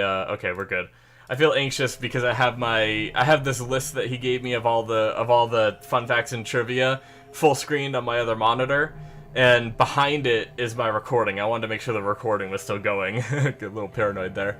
Okay, so the first one is, during the first escape room in the elevator, we see a poster of elderly and babies along with the message, life would be infinitely happier if we could only be born at the age of 80 and gradually approach 18. This can be seen as a foreshadow to the Akane Junpei, and that it takes place way in the future twist. Yeah, that's kind of cool. Yeah, I didn't, like, obviously I haven't seen that poster since, you know, the beginning, so I didn't really think about it. That's really cool, actually. Yeah, because you could think of it, not even just Akane and Junpei, but, like, Sigma, you know? Like Sigma going from an old man jumping back into young Sigma's body kind of thing, you know? Granted, I guess that wouldn't be gradually approaching 18. That's kind of instantly going from 80 to 18, but still kind of like a little tease. That's cool. I like that. Next one is, there's a number of lines that relate to foreshadowing. At the very start of the game, Fi says to Sigma, back off, Grandpa. True, I do remember her saying that. That's right. And I always thought it was weird, the way that some of the other characters treated us through the whole game. Dio refers to Sigma as a senile old fuck. Yup. Fi saying he must have done a lot of drugs to look like that at a young age. Yep, I remember that one. In a line from Alice when Sigma said he was studying for a PhD and was brought up that he must have been studying for a very long time. There were also numerous points in the game where people suggest Sigma rest, which makes more sense than knowing he's actually very old. Oh, that's cool, yeah. Once again, it's all these little things that I just don't think about in retrospect, but, like, because I just don't...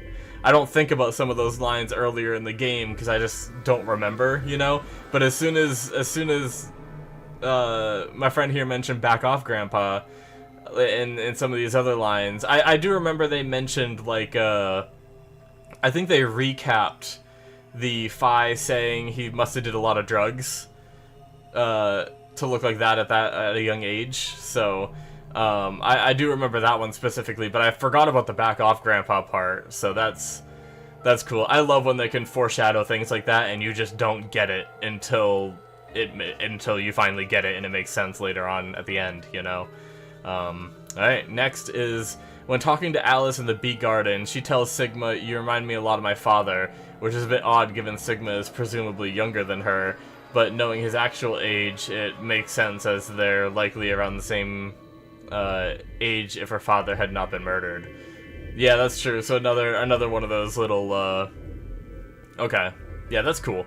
I remember her saying that, and I guess, like, I obviously didn't think much of any of these, but I didn't think much of that one mainly because I think it's fairly normal that some guys can be, like, say, "You're like my father," in a way, even if they are young. So I think that one was, like, really obscure, too.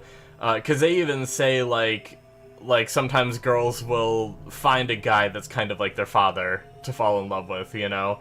Like, I've heard that in some places and stuff like that too. So but yeah.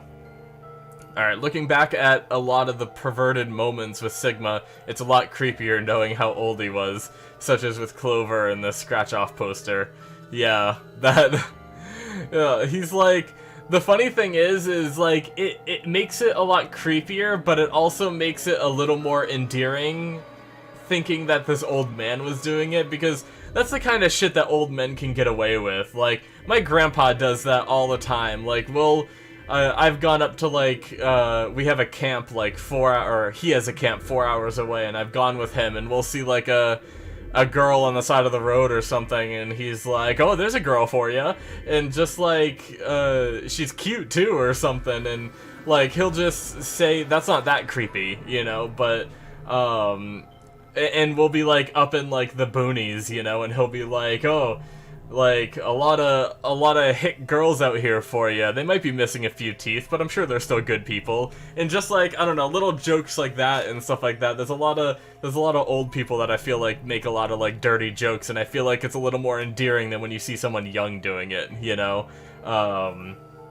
At least to me. But it is also creepier to think about this old man just, like, hitting on Clover and Alice and Fi throughout, like, the whole game and stuff like that, you know? And Luna, of course. But, alright.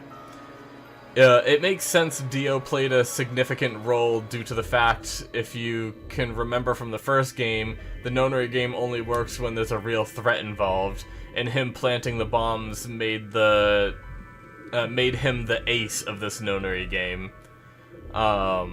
True. Yeah, he definitely did.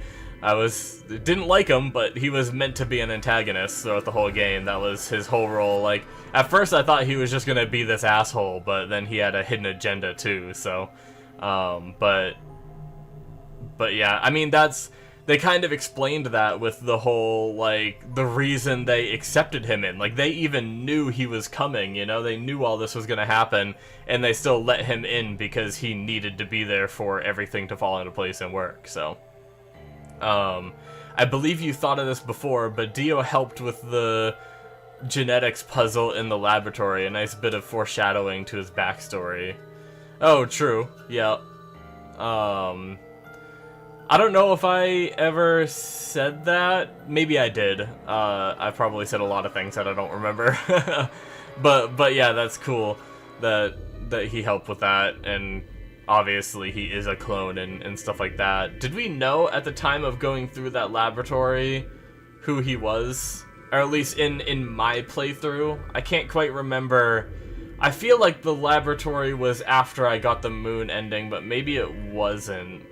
Maybe that was no, because that ending with the laboratory was the one where we got injected and then it to be continued, right? Because he had the Accelavir and he bribed us and everything, and he escaped and we didn't. So it's definitely not that ending. Okay. Yeah, I don't remember if we got that one first or the moon, like us walking out and him having that like device and getting the first bomb code and stuff like that. But anyway, interesting. Kay, or Kyle, enjoyed the kiddie ride so much because his childhood was deprived of playful experiences. Sorry for killing a wholesome moment with depression. Oh, that's true. I didn't think about that, yeah. Yeah, because in that timeline it would have been Kyle in there, not Akane. There was only like one timeline, I think, that, or one whole first door choice, I think it was, that Akane was in it and not Kyle. But yeah, that's a funny little, well, not funny, it's very sad, but yeah, he grew up in that facility without, you know, much to do, so, yeah, having a little childhood experience like that as a grown man, I can definitely see that. That's cool. Sigma likely didn't realize his age and that he had cybernetic arms, both due to the effects of Radical 6, as well as the only exposed skin he saw was the cybernetic arms, which possibly didn't age like real human limbs. This could also be seen why Sigma is always slow to chase after people who are attempting to open the 9 door, for example. Ah, that's interesting. But still has the strength to be able to pin Dio to the floor / hold his ankles. His arms may be strong, but his legs and body are not. Oh, that's a nice little observation. Like, I think I said throughout the whole game, like, why every time we try to get through the 9 door, they grab us and hold us down, but every time someone else goes through the 9 door, we can never get to them on time. I just figured that's how stories are written, you know, you can't always, you know, win. You have to take some losses, you know, kind of thing.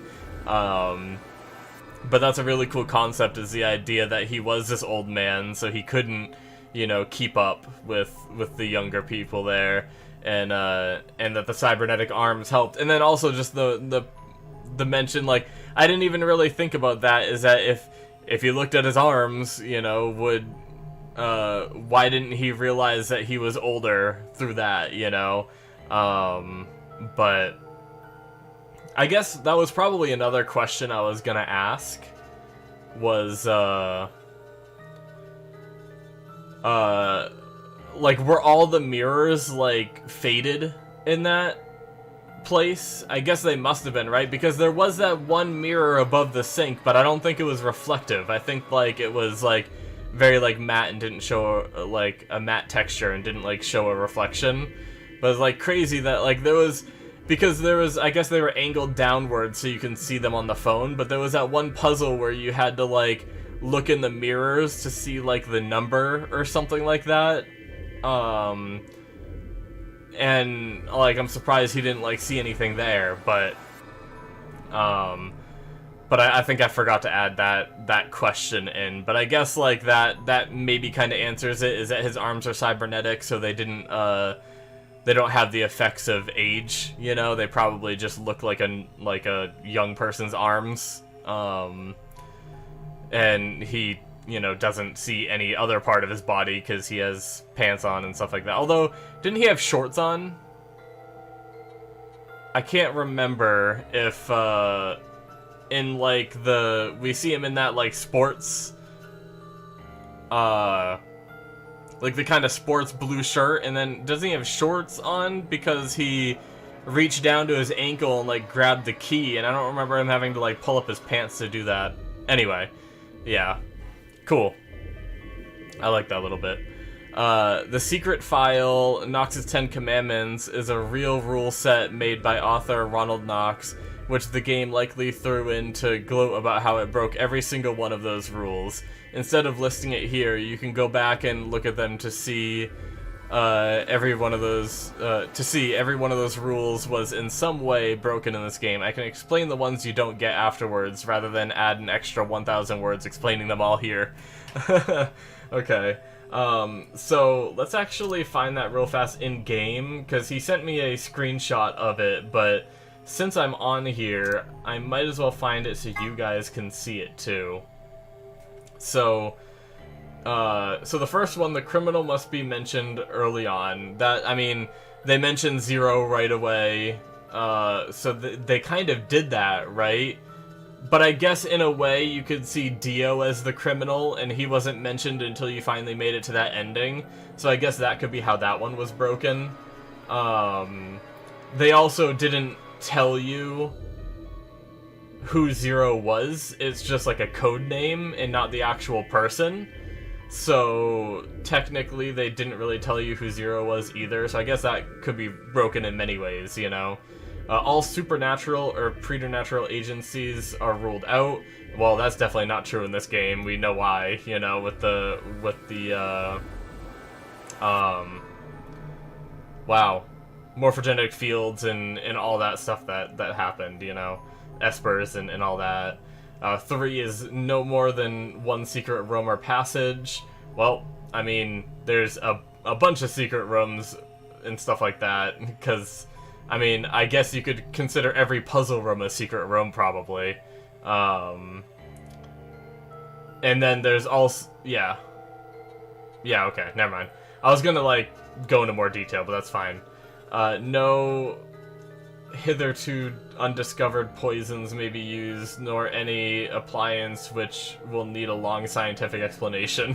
Well, I can see how this one was broken, because we had a lot of appliances that we had to use for puzzles that they sat there and, like, explained and everything. So, and then undiscovered poisons, you could maybe consider that Soperil, because I believe that's a made-up one for this game and stuff like that. So, 5, no one with extrasensory perception or similar powers can appear. Obviously, that one broke. That one's kind of similar to number 2 in a way. No accident must ever help the detective, nor must he ever have an unaccountable intuition which proves to be right. Well, yep, that one definitely gets broken, because just by the nature of the game being this thing where Sigma remembers things from other timelines, right? Which is a unaccountable... Well, I guess technically it is accounted for. We know about it, intuition. So, I don't know. We do know about it, so it's not unaccountable, you know? But the detective must not commit the crime.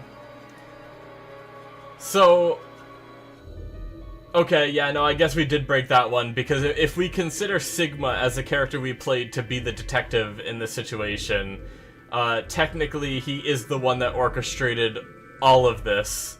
So, yeah, that one was broken. The detective must declare any clues he may discover. Yeah, I guess there were definitely times where Sigma didn't say everything, and I actually got frustrated a few times, like when he knew the bomb was gonna get activated when the device moved too far from Dio, when we blew an entire save just because he didn't mention it soon enough. You know, kind of things like that. I'm sure there's plenty of other, like, times, too. The stupid friend of the detective, the Watson, must conceal nothing from the reader. I don't even know if we had, like, a stupid friend that would be considered the Watson. But maybe that already breaks Rule 9, is the fact that we didn't have that. And most of the characters did conceal things from the reader. I don't know that there were any characters that were just completely upfront, you know, so... And then last time we went over this, I already said how number 10 was definitely broken, so... going over it again, I know last time I didn't really come up with anything, but I also didn't really try too hard, you know? But yeah, there are ways that all 10 of these rules have been broken by this game, so that's funny. Nice. Alright. I gotta scroll down here. We're getting close, guys. The game gets away with breaking the 10 rules because it still follows the spirit of the rules and presenting you with everything needed to solve and form a conclusion ahead of time. Yeah, true. I mean, just because those rules exist by that guy, it doesn't mean that they have to be what makes a good story. You know, there's plenty of ways you can break those rules and still have a good story. But I must sneeze. Excuse me. The original 5th rule was, no Chinaman, dirty foreigner, must appear in the story, because it'd be too easy to single them out as the bad guy. Well, they broke that rule too with Dio. Luna also somewhat breaks this rule during her ending, but in a different approach. Zero Jr. also has a very Chinese design with his clothing. Yeah, I guess that makes sense. The original 5th rule. Interesting. So did they change Rule 5 for this game? Or, I don't know. Anyway. Interesting. Cool. Phi's quote, "I am no man," was a phrase said by Odysseus to the Cyclops Polyphemus. This was likely a crack at Sigma's missing eye. Ah, nice. I remember reading the Odyssey a while ago, so that's cool. I like that. I like little hidden things like that. I love those little trivia bits. They're awesome. Alright. So, citation needed. The day Sigma, Clover, Phi, and Alice leave for the moon is on the anniversary of the sinking of the Titanic. Ah, okay. And they mention the Titanic in this too, don't they? Or was that ZE1 that they mentioned the Titanic? No, that was ZE1 that they mentioned the Titanic, but that's interesting. I don't know if they mentioned it in this game. I don't think they did, but interesting. That's cool. Tenmyoji knew who Zero was in his ending. Tenmyoji knew who Zero was in his ending, but how? After the Phi ending, you will know he watched Dr. Klim's recording when he went to reacquire his picture of Akane, which only makes sense when you find out that, Climb and Sigma are the same person. Oh, okay, that's very true. I was wondering about that. I assumed that recording only activated, I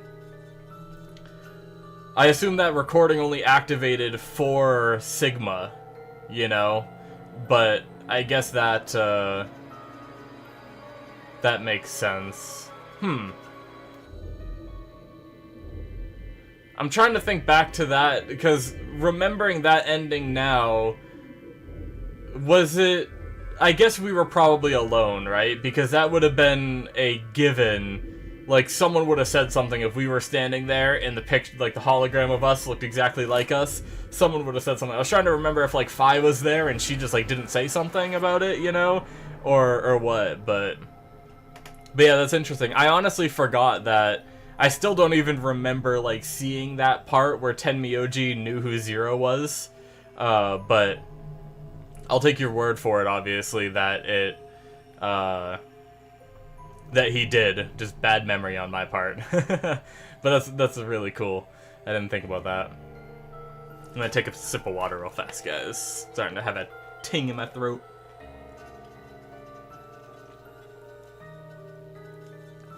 Too much reading. Alright. Zero Jr. was designed as a rabbit in reference to the moon rabbit in East Asian folklore. A mortal woman named Chang Yi accidentally drank a potion that caused her to float to the moon and become immortal, where she meets the rabbit living there. Akane would be the closest thing to the woman. Also remember Akane's traumatic childhood experience involving rabbits? Oh, interesting. Yeah, that's awesome. I do remember that little story where they like sat there and like protected or like scouted out to see if like the people would come back and stuff like that, and that's how Jumpy and Akane spent a lot of time together. But yeah, that's cool. Once again, little things like that are hidden that, you know, maybe if you knew about that Asian folklore and somehow put it together, maybe you'd have an idea of all this, but not all of it, but you might, you know, be able to piece some of these together. It's pretty cool. Very minor detail, but still worth a mention. During the first AB game, the Sun card was used.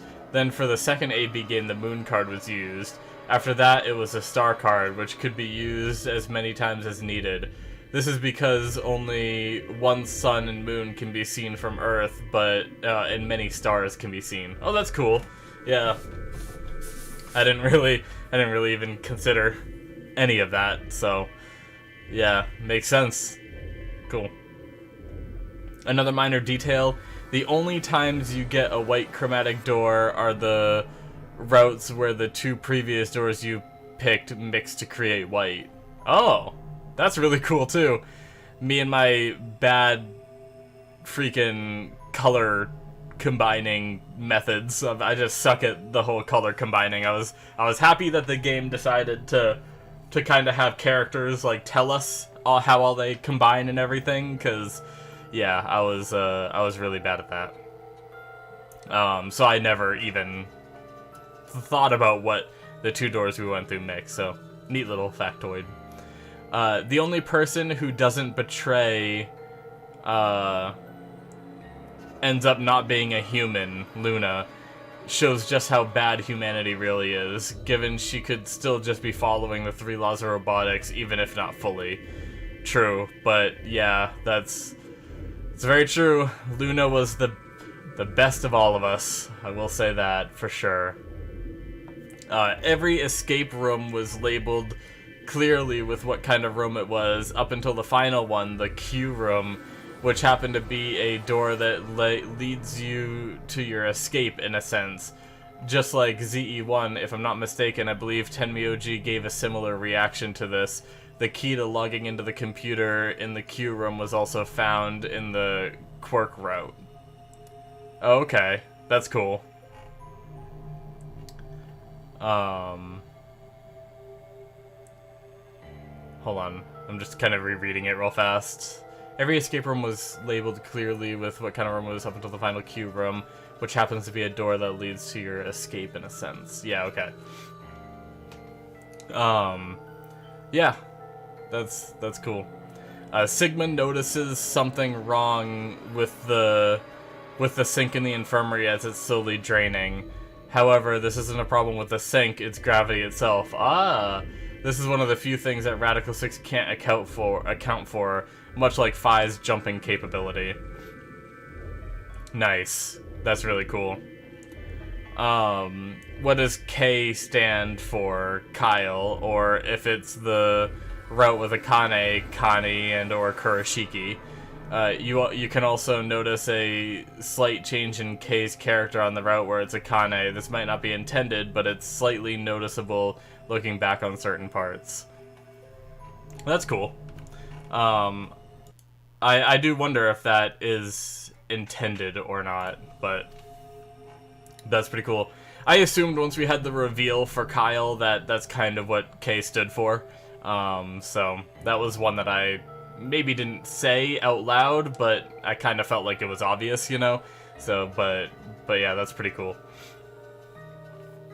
Luna spoke about how she didn't stop the murders because she was terrified of death / being disabled, which is even sadder when you realize she was there to witness Golem explode for saying too much. Yeah, true. Yeah, I feel bad for Luna, man. She was so good. I'd still marry that robot waifu, for sure. Subtle, possibly unintentional clue towards Tenmyoji being Junpei when comparing their official art postures. Ah, yeah, okay. So it is somewhat similar. For sure. That's cool. I'm gonna try to see how things go. I might be posting all of these questions up for you guys to see as I'm reading them. I guess if you haven't been seeing them pop up, or not questions, but like facts, and for the Q&A part, I'll have that too. But at the very least, I'll make sure I throw in the 2 images that we're talking about here, so that way you can see them, because I can see them. So I want to make sure that you guys can see them too. So yeah, they do have like somewhat similar stances in a way. I wonder if that was intentional or not. Interesting. I guess scroll down again here. Okay, we're at the final scroll, just a little bit more. Cool. Sigma and Phi only really starts to get their shit together in the third branch of the story. Perhaps it's because there's another Esper among them, Akane. It's also implied Sigma and Phi are powerful Espers, and it's said that stronger Espers absorb the power of weaker ones nearby. Akane, who before this was the strongest, doesn't seem to be limiting their abilities, implying they're leeching off her instead. That's really cool. I like that.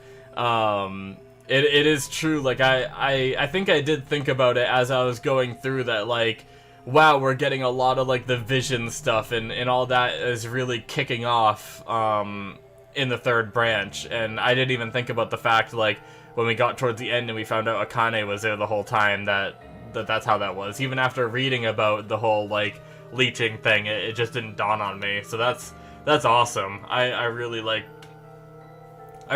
all these little details that can really explain some of, like, the craziness of the game and make it seem just a little bit less crazy, and that it makes more sense, you know? So that's awesome. If you complete the game and then play it again through via skip, that's exactly how the events would be taking place if you weren't on the moon and were infected with Radical 6. Oh, that's funny. Maybe not intended, but it's a nice little, this kind of attributes to some game lore detail. Yeah, that is funny. I wonder if the speed of that is actually playing at that exact speed. That'd be funny if they did that. Like, if they made the fast forward speed, when you're using the skip feature, to be that, like, point, like, 408 or whatever that number was, for Radical 6. That's awesome. The magazine in the lounge talks about the lunar eclipse in December 28th, 2021. It matches the date in real life, but if you do research, it can only be seen in the Eastern Hemisphere. Sigma is from California, and the game has implied that you were taken to Nevada. In Dio's ending, you see the eclipse, which should be an even bigger clue that the complete picture isn't there. Ah, nice. I had no idea about all of that, so that's pretty interesting. Another little thing for the smart people out there that can piece that together by knowing a few of those things. Playing the pantry escape room on easy mode, if you fail too many times on the ice cube sliding puzzle, you will get insulted by Clover saying that her brother could solve it, which is a jab at Sigma, seeing as Snake/Light is blind. Nice. That's funny. The funny thing is I most definitely would have gotten that insult if I was playing on easy mode, because I freaking butchered that puzzle so damn hard. I was on that for so long. Oh my god. Oh man. Alright. When you learn that Sigma has an artificial eye, the zoom, memo, and archives game mechanic become justified in the story. Okay, yeah. like a heads-up display sort of thing that he has. I wonder if that also, like, is what helps him with his memory. If any of that does. You know, there were times throughout the game where he just had, like, a really good memory, you know? Like, he was able to remember, like, that whole, like, string of, like, letters and some, like, long strings of numbers and stuff like that. And I wonder if it's just that he's very smart, you know, or if it's, like, something where, like, the tech that he has on him, like, helped him without him realizing it, you know? But okay. The time shift diagram forms two, I don't know how to say that, I don't know what that symbol is. Symbols pointed out by Uchikoshi, which is Phi. Oh. Okay, that's cool. So it's, that's what that symbol is called, like the Phi symbol. That's awesome. all of the characters are dressed completely different than what you'd expect from their origins, besides Dio, who claims to be a circus ringmaster, but of course he's the only one that's not telling the truth. That's a funny point, yeah. He lied about that, yet he was the only one to look like what he claimed to be. Like, Clover, barista, she was like a barista or like a waitress or something like that is what she claimed to be, I think, early on. And obviously with that outfit, you know, it's not really how waitresses dress or anything. The same with Alice working for, like, the government or whatever in that outfit. I guess, like, I can't remember what Tenmyoji said he was, but he just kind of has, like, a regular outfit. I feel like I could see him wearing that doing anything, but yeah. Maybe if I remembered what he did, I'd be like, oh, that is a bit of a weird outfit, but yeah, anyway. Yeah, that's a cool little fact. Clover tells Sigma that her connection to her brother was strengthened to the point that they can communicate at will.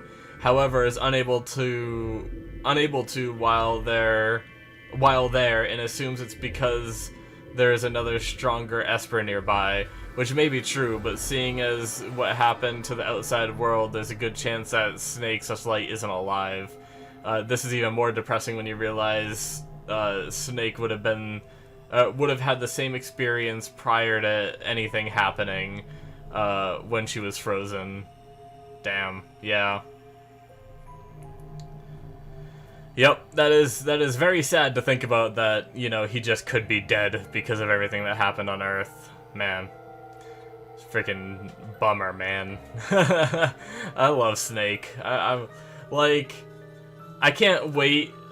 Someday, I'm probably either gonna watch someone play through ZE1, or I'm gonna play through it again, just for fun. Like, sometime in, like, the distant future, probably.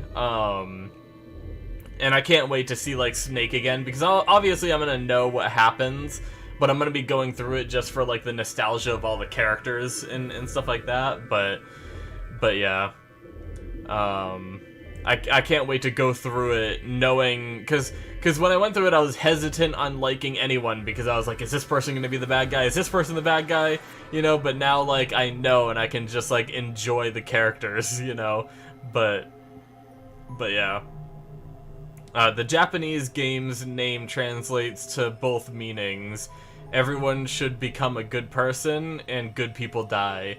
The English translation is a good Willyism, in hitting both double meanings, as virtue's last reward can be interpreted as being rewarded for being a good person, along with the last part implying the reward for being a good person is death. Ah, nice, yeah. I was actually, when I first launched the game to start doing this wrap-up video, I sat there, like, and I saw Virtue's Last Reward, and I just kind of sat there thinking about, like, the meaning of that name a little more, and stuff like that. So that's cool.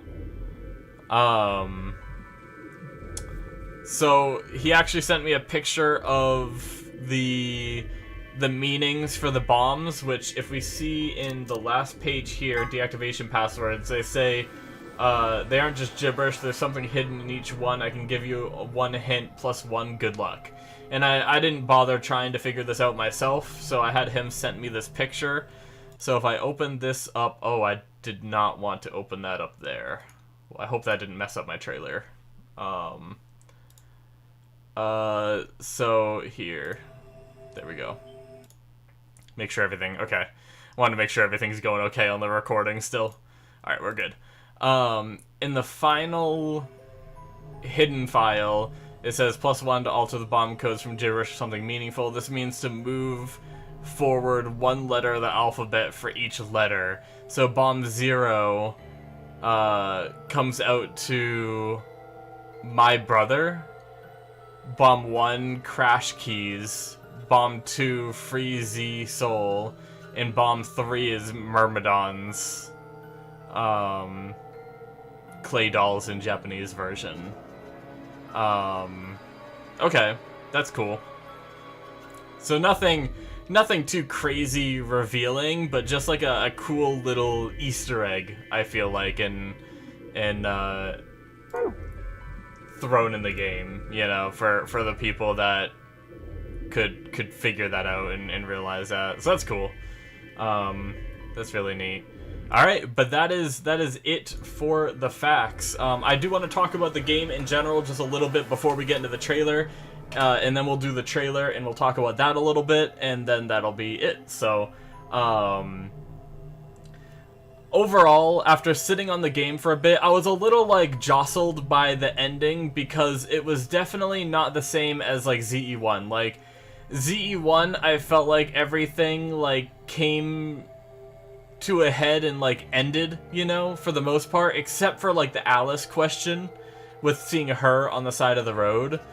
But this game did something a little different where they kind of set it up for the sequel.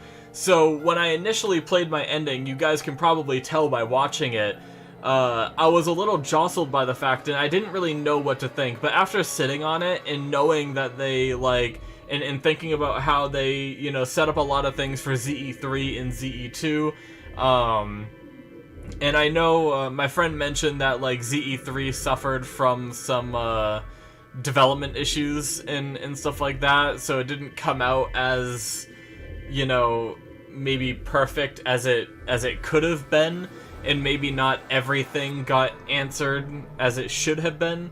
But I don't want, like, I wouldn't let any of that affect my experience of ZE2. Like, ZE2 was fantastic. I absolutely loved it all the way to the end. I loved every bit of it, even teasing another game, even if, like, you know, even if ZE3 has some issues with development, it doesn't change the fact that ZE2 is just a well-designed game, and it you know, told the story that they wanted to tell, set things up for a future that they wanted to create and everything. So I definitely, like, really enjoyed the game. I loved that, like, I wasn't as lost in this one as ZE1. Like, don't get me wrong, there are some times where I love a game where I just have no idea what's going on, which I felt like ZE1 was one of those things where I just had no idea what was going on up until they, like, told me in, like, the last kind of 2 endings that we got, you know, that were longer. But here I felt like there were a lot of little things that I was even able to piece together, and I'm not, like, really big on, like, you know, solving mysteries and stuff like that. I'm not, like, the smartest person, you know, and just the fact that I was able to come up with some of these, like, some of the theories I had throughout the game ended up being right, you know, and I really do like that. It makes it, like, I feel like for me it makes it more engaging when I'm able to actually, like, figure out the story as I play through, rather than being told what the story was at the end, you know. So I felt like they did a masterful job with that, and, like, the puzzles were challenging and a lot of fun and, like, frustrating, but also, like, that frustration is also something that's really fun, you know, in a way. So I definitely, like, absolutely love this game, and, like, I'm kind of with my friend now who, you know, absolutely raved about this game, talked about it all the time whenever like, I'd talk to him about Danganronpa and stuff like that, he'd like, mention this one and stuff like that, and I'm so glad that I finally got to play through it. A lot of the characters are cool, just Clover always being in here, being, like, a through line for us. I imagine I'm gonna be sad if she's not in ZE3 somehow, but I don't know how she... I guess we'll have to wait and see. There's no reason in speculating, because I was thinking if ZE3 is all based on that Mars base, I don't know how she would be there, you know, where everything goes down, but who knows. There's always room for some kind of crazy plot twist that ends up she is there, you know. So I look forward to seeing ZE3 and going into it with an open mind, knowing that it had some development issues, and like, not expecting anything like I've heard it's still a good game, but I've heard not to expect, like, it to surpass ZE1 and ZE2, I guess, in a way. So I'm still excited to get into it though. Although I don't know when I will be, so just keep that in mind. But I definitely will at some point. But I have a lot of busy things coming up in my life, so I don't really have time to throw in playing this game. But yeah, great game, absolutely amazing, and time for the trailer. So the background music is gonna cut off because I tabbed out. Let's get this set up and prepared, and then I should be able to swap over. And here we go. So we are gonna watch this together and see. It's only 2 minutes long. Should be good. There should be audio and everything. I might have to turn it down a little bit, and let's get started. Here, I'll actually turn it down a little more.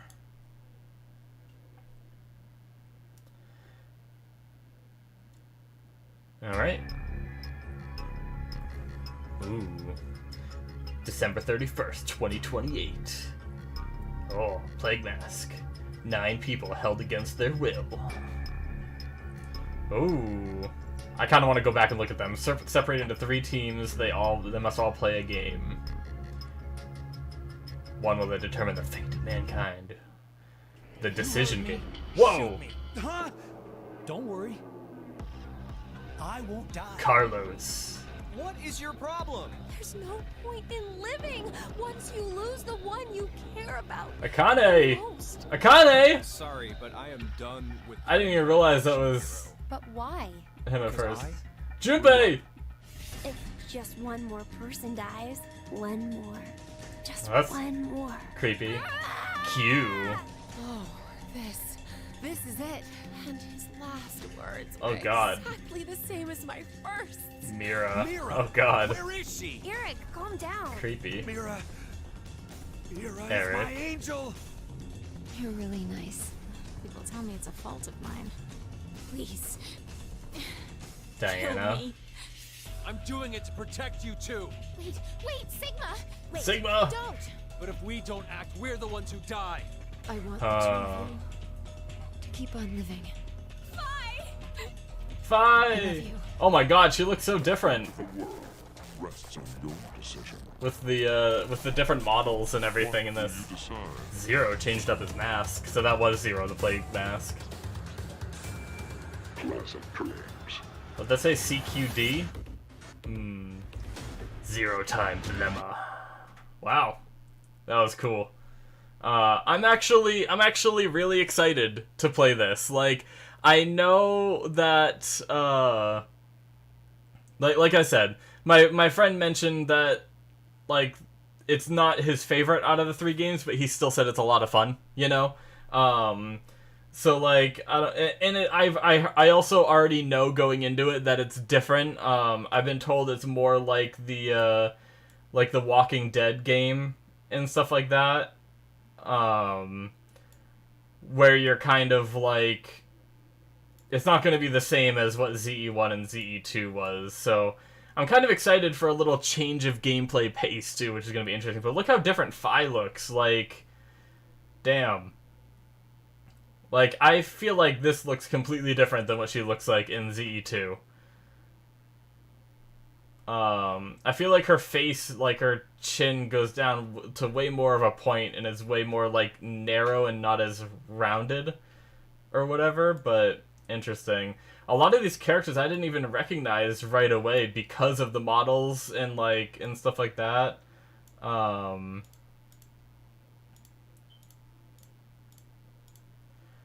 So we got Sigma.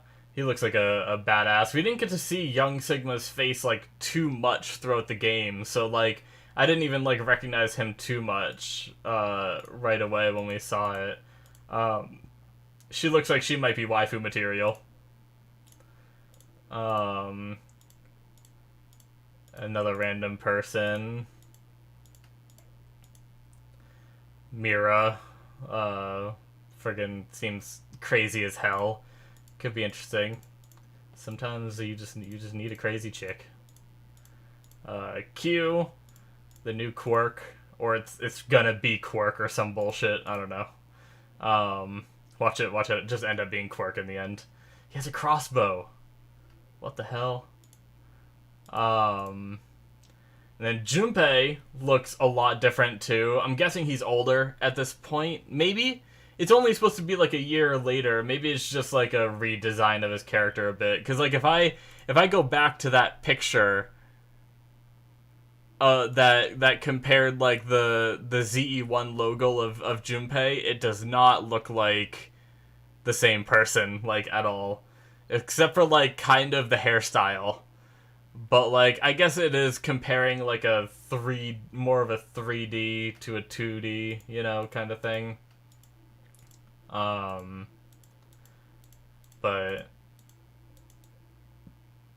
Akane looks... I can kind of see Akane here, but she does look very different than what she looked like in ZE1 as well, I feel like. So, yeah, I was like, a lot of these I didn't pick up at all until they, you know, told me. So, damn. And Carlos looks like he's gonna be a douchebag, I don't know. Watch, he's gonna be like the sweetest guy. His facial structure kind of reminds me of Handsome Jack a little bit from Borderlands. But, yeah, interesting. Here, we're gonna go, I'll talk about this a little more. I'm gonna jump off of this, and we're gonna go back to the game, just to have the background music and stuff like that while I talk a little bit. So, yeah, once again, seemingly another Nonary game, 9 people going at it, which I think we kind of maybe knew from the Mars message that we got in this game, and also it just makes sense.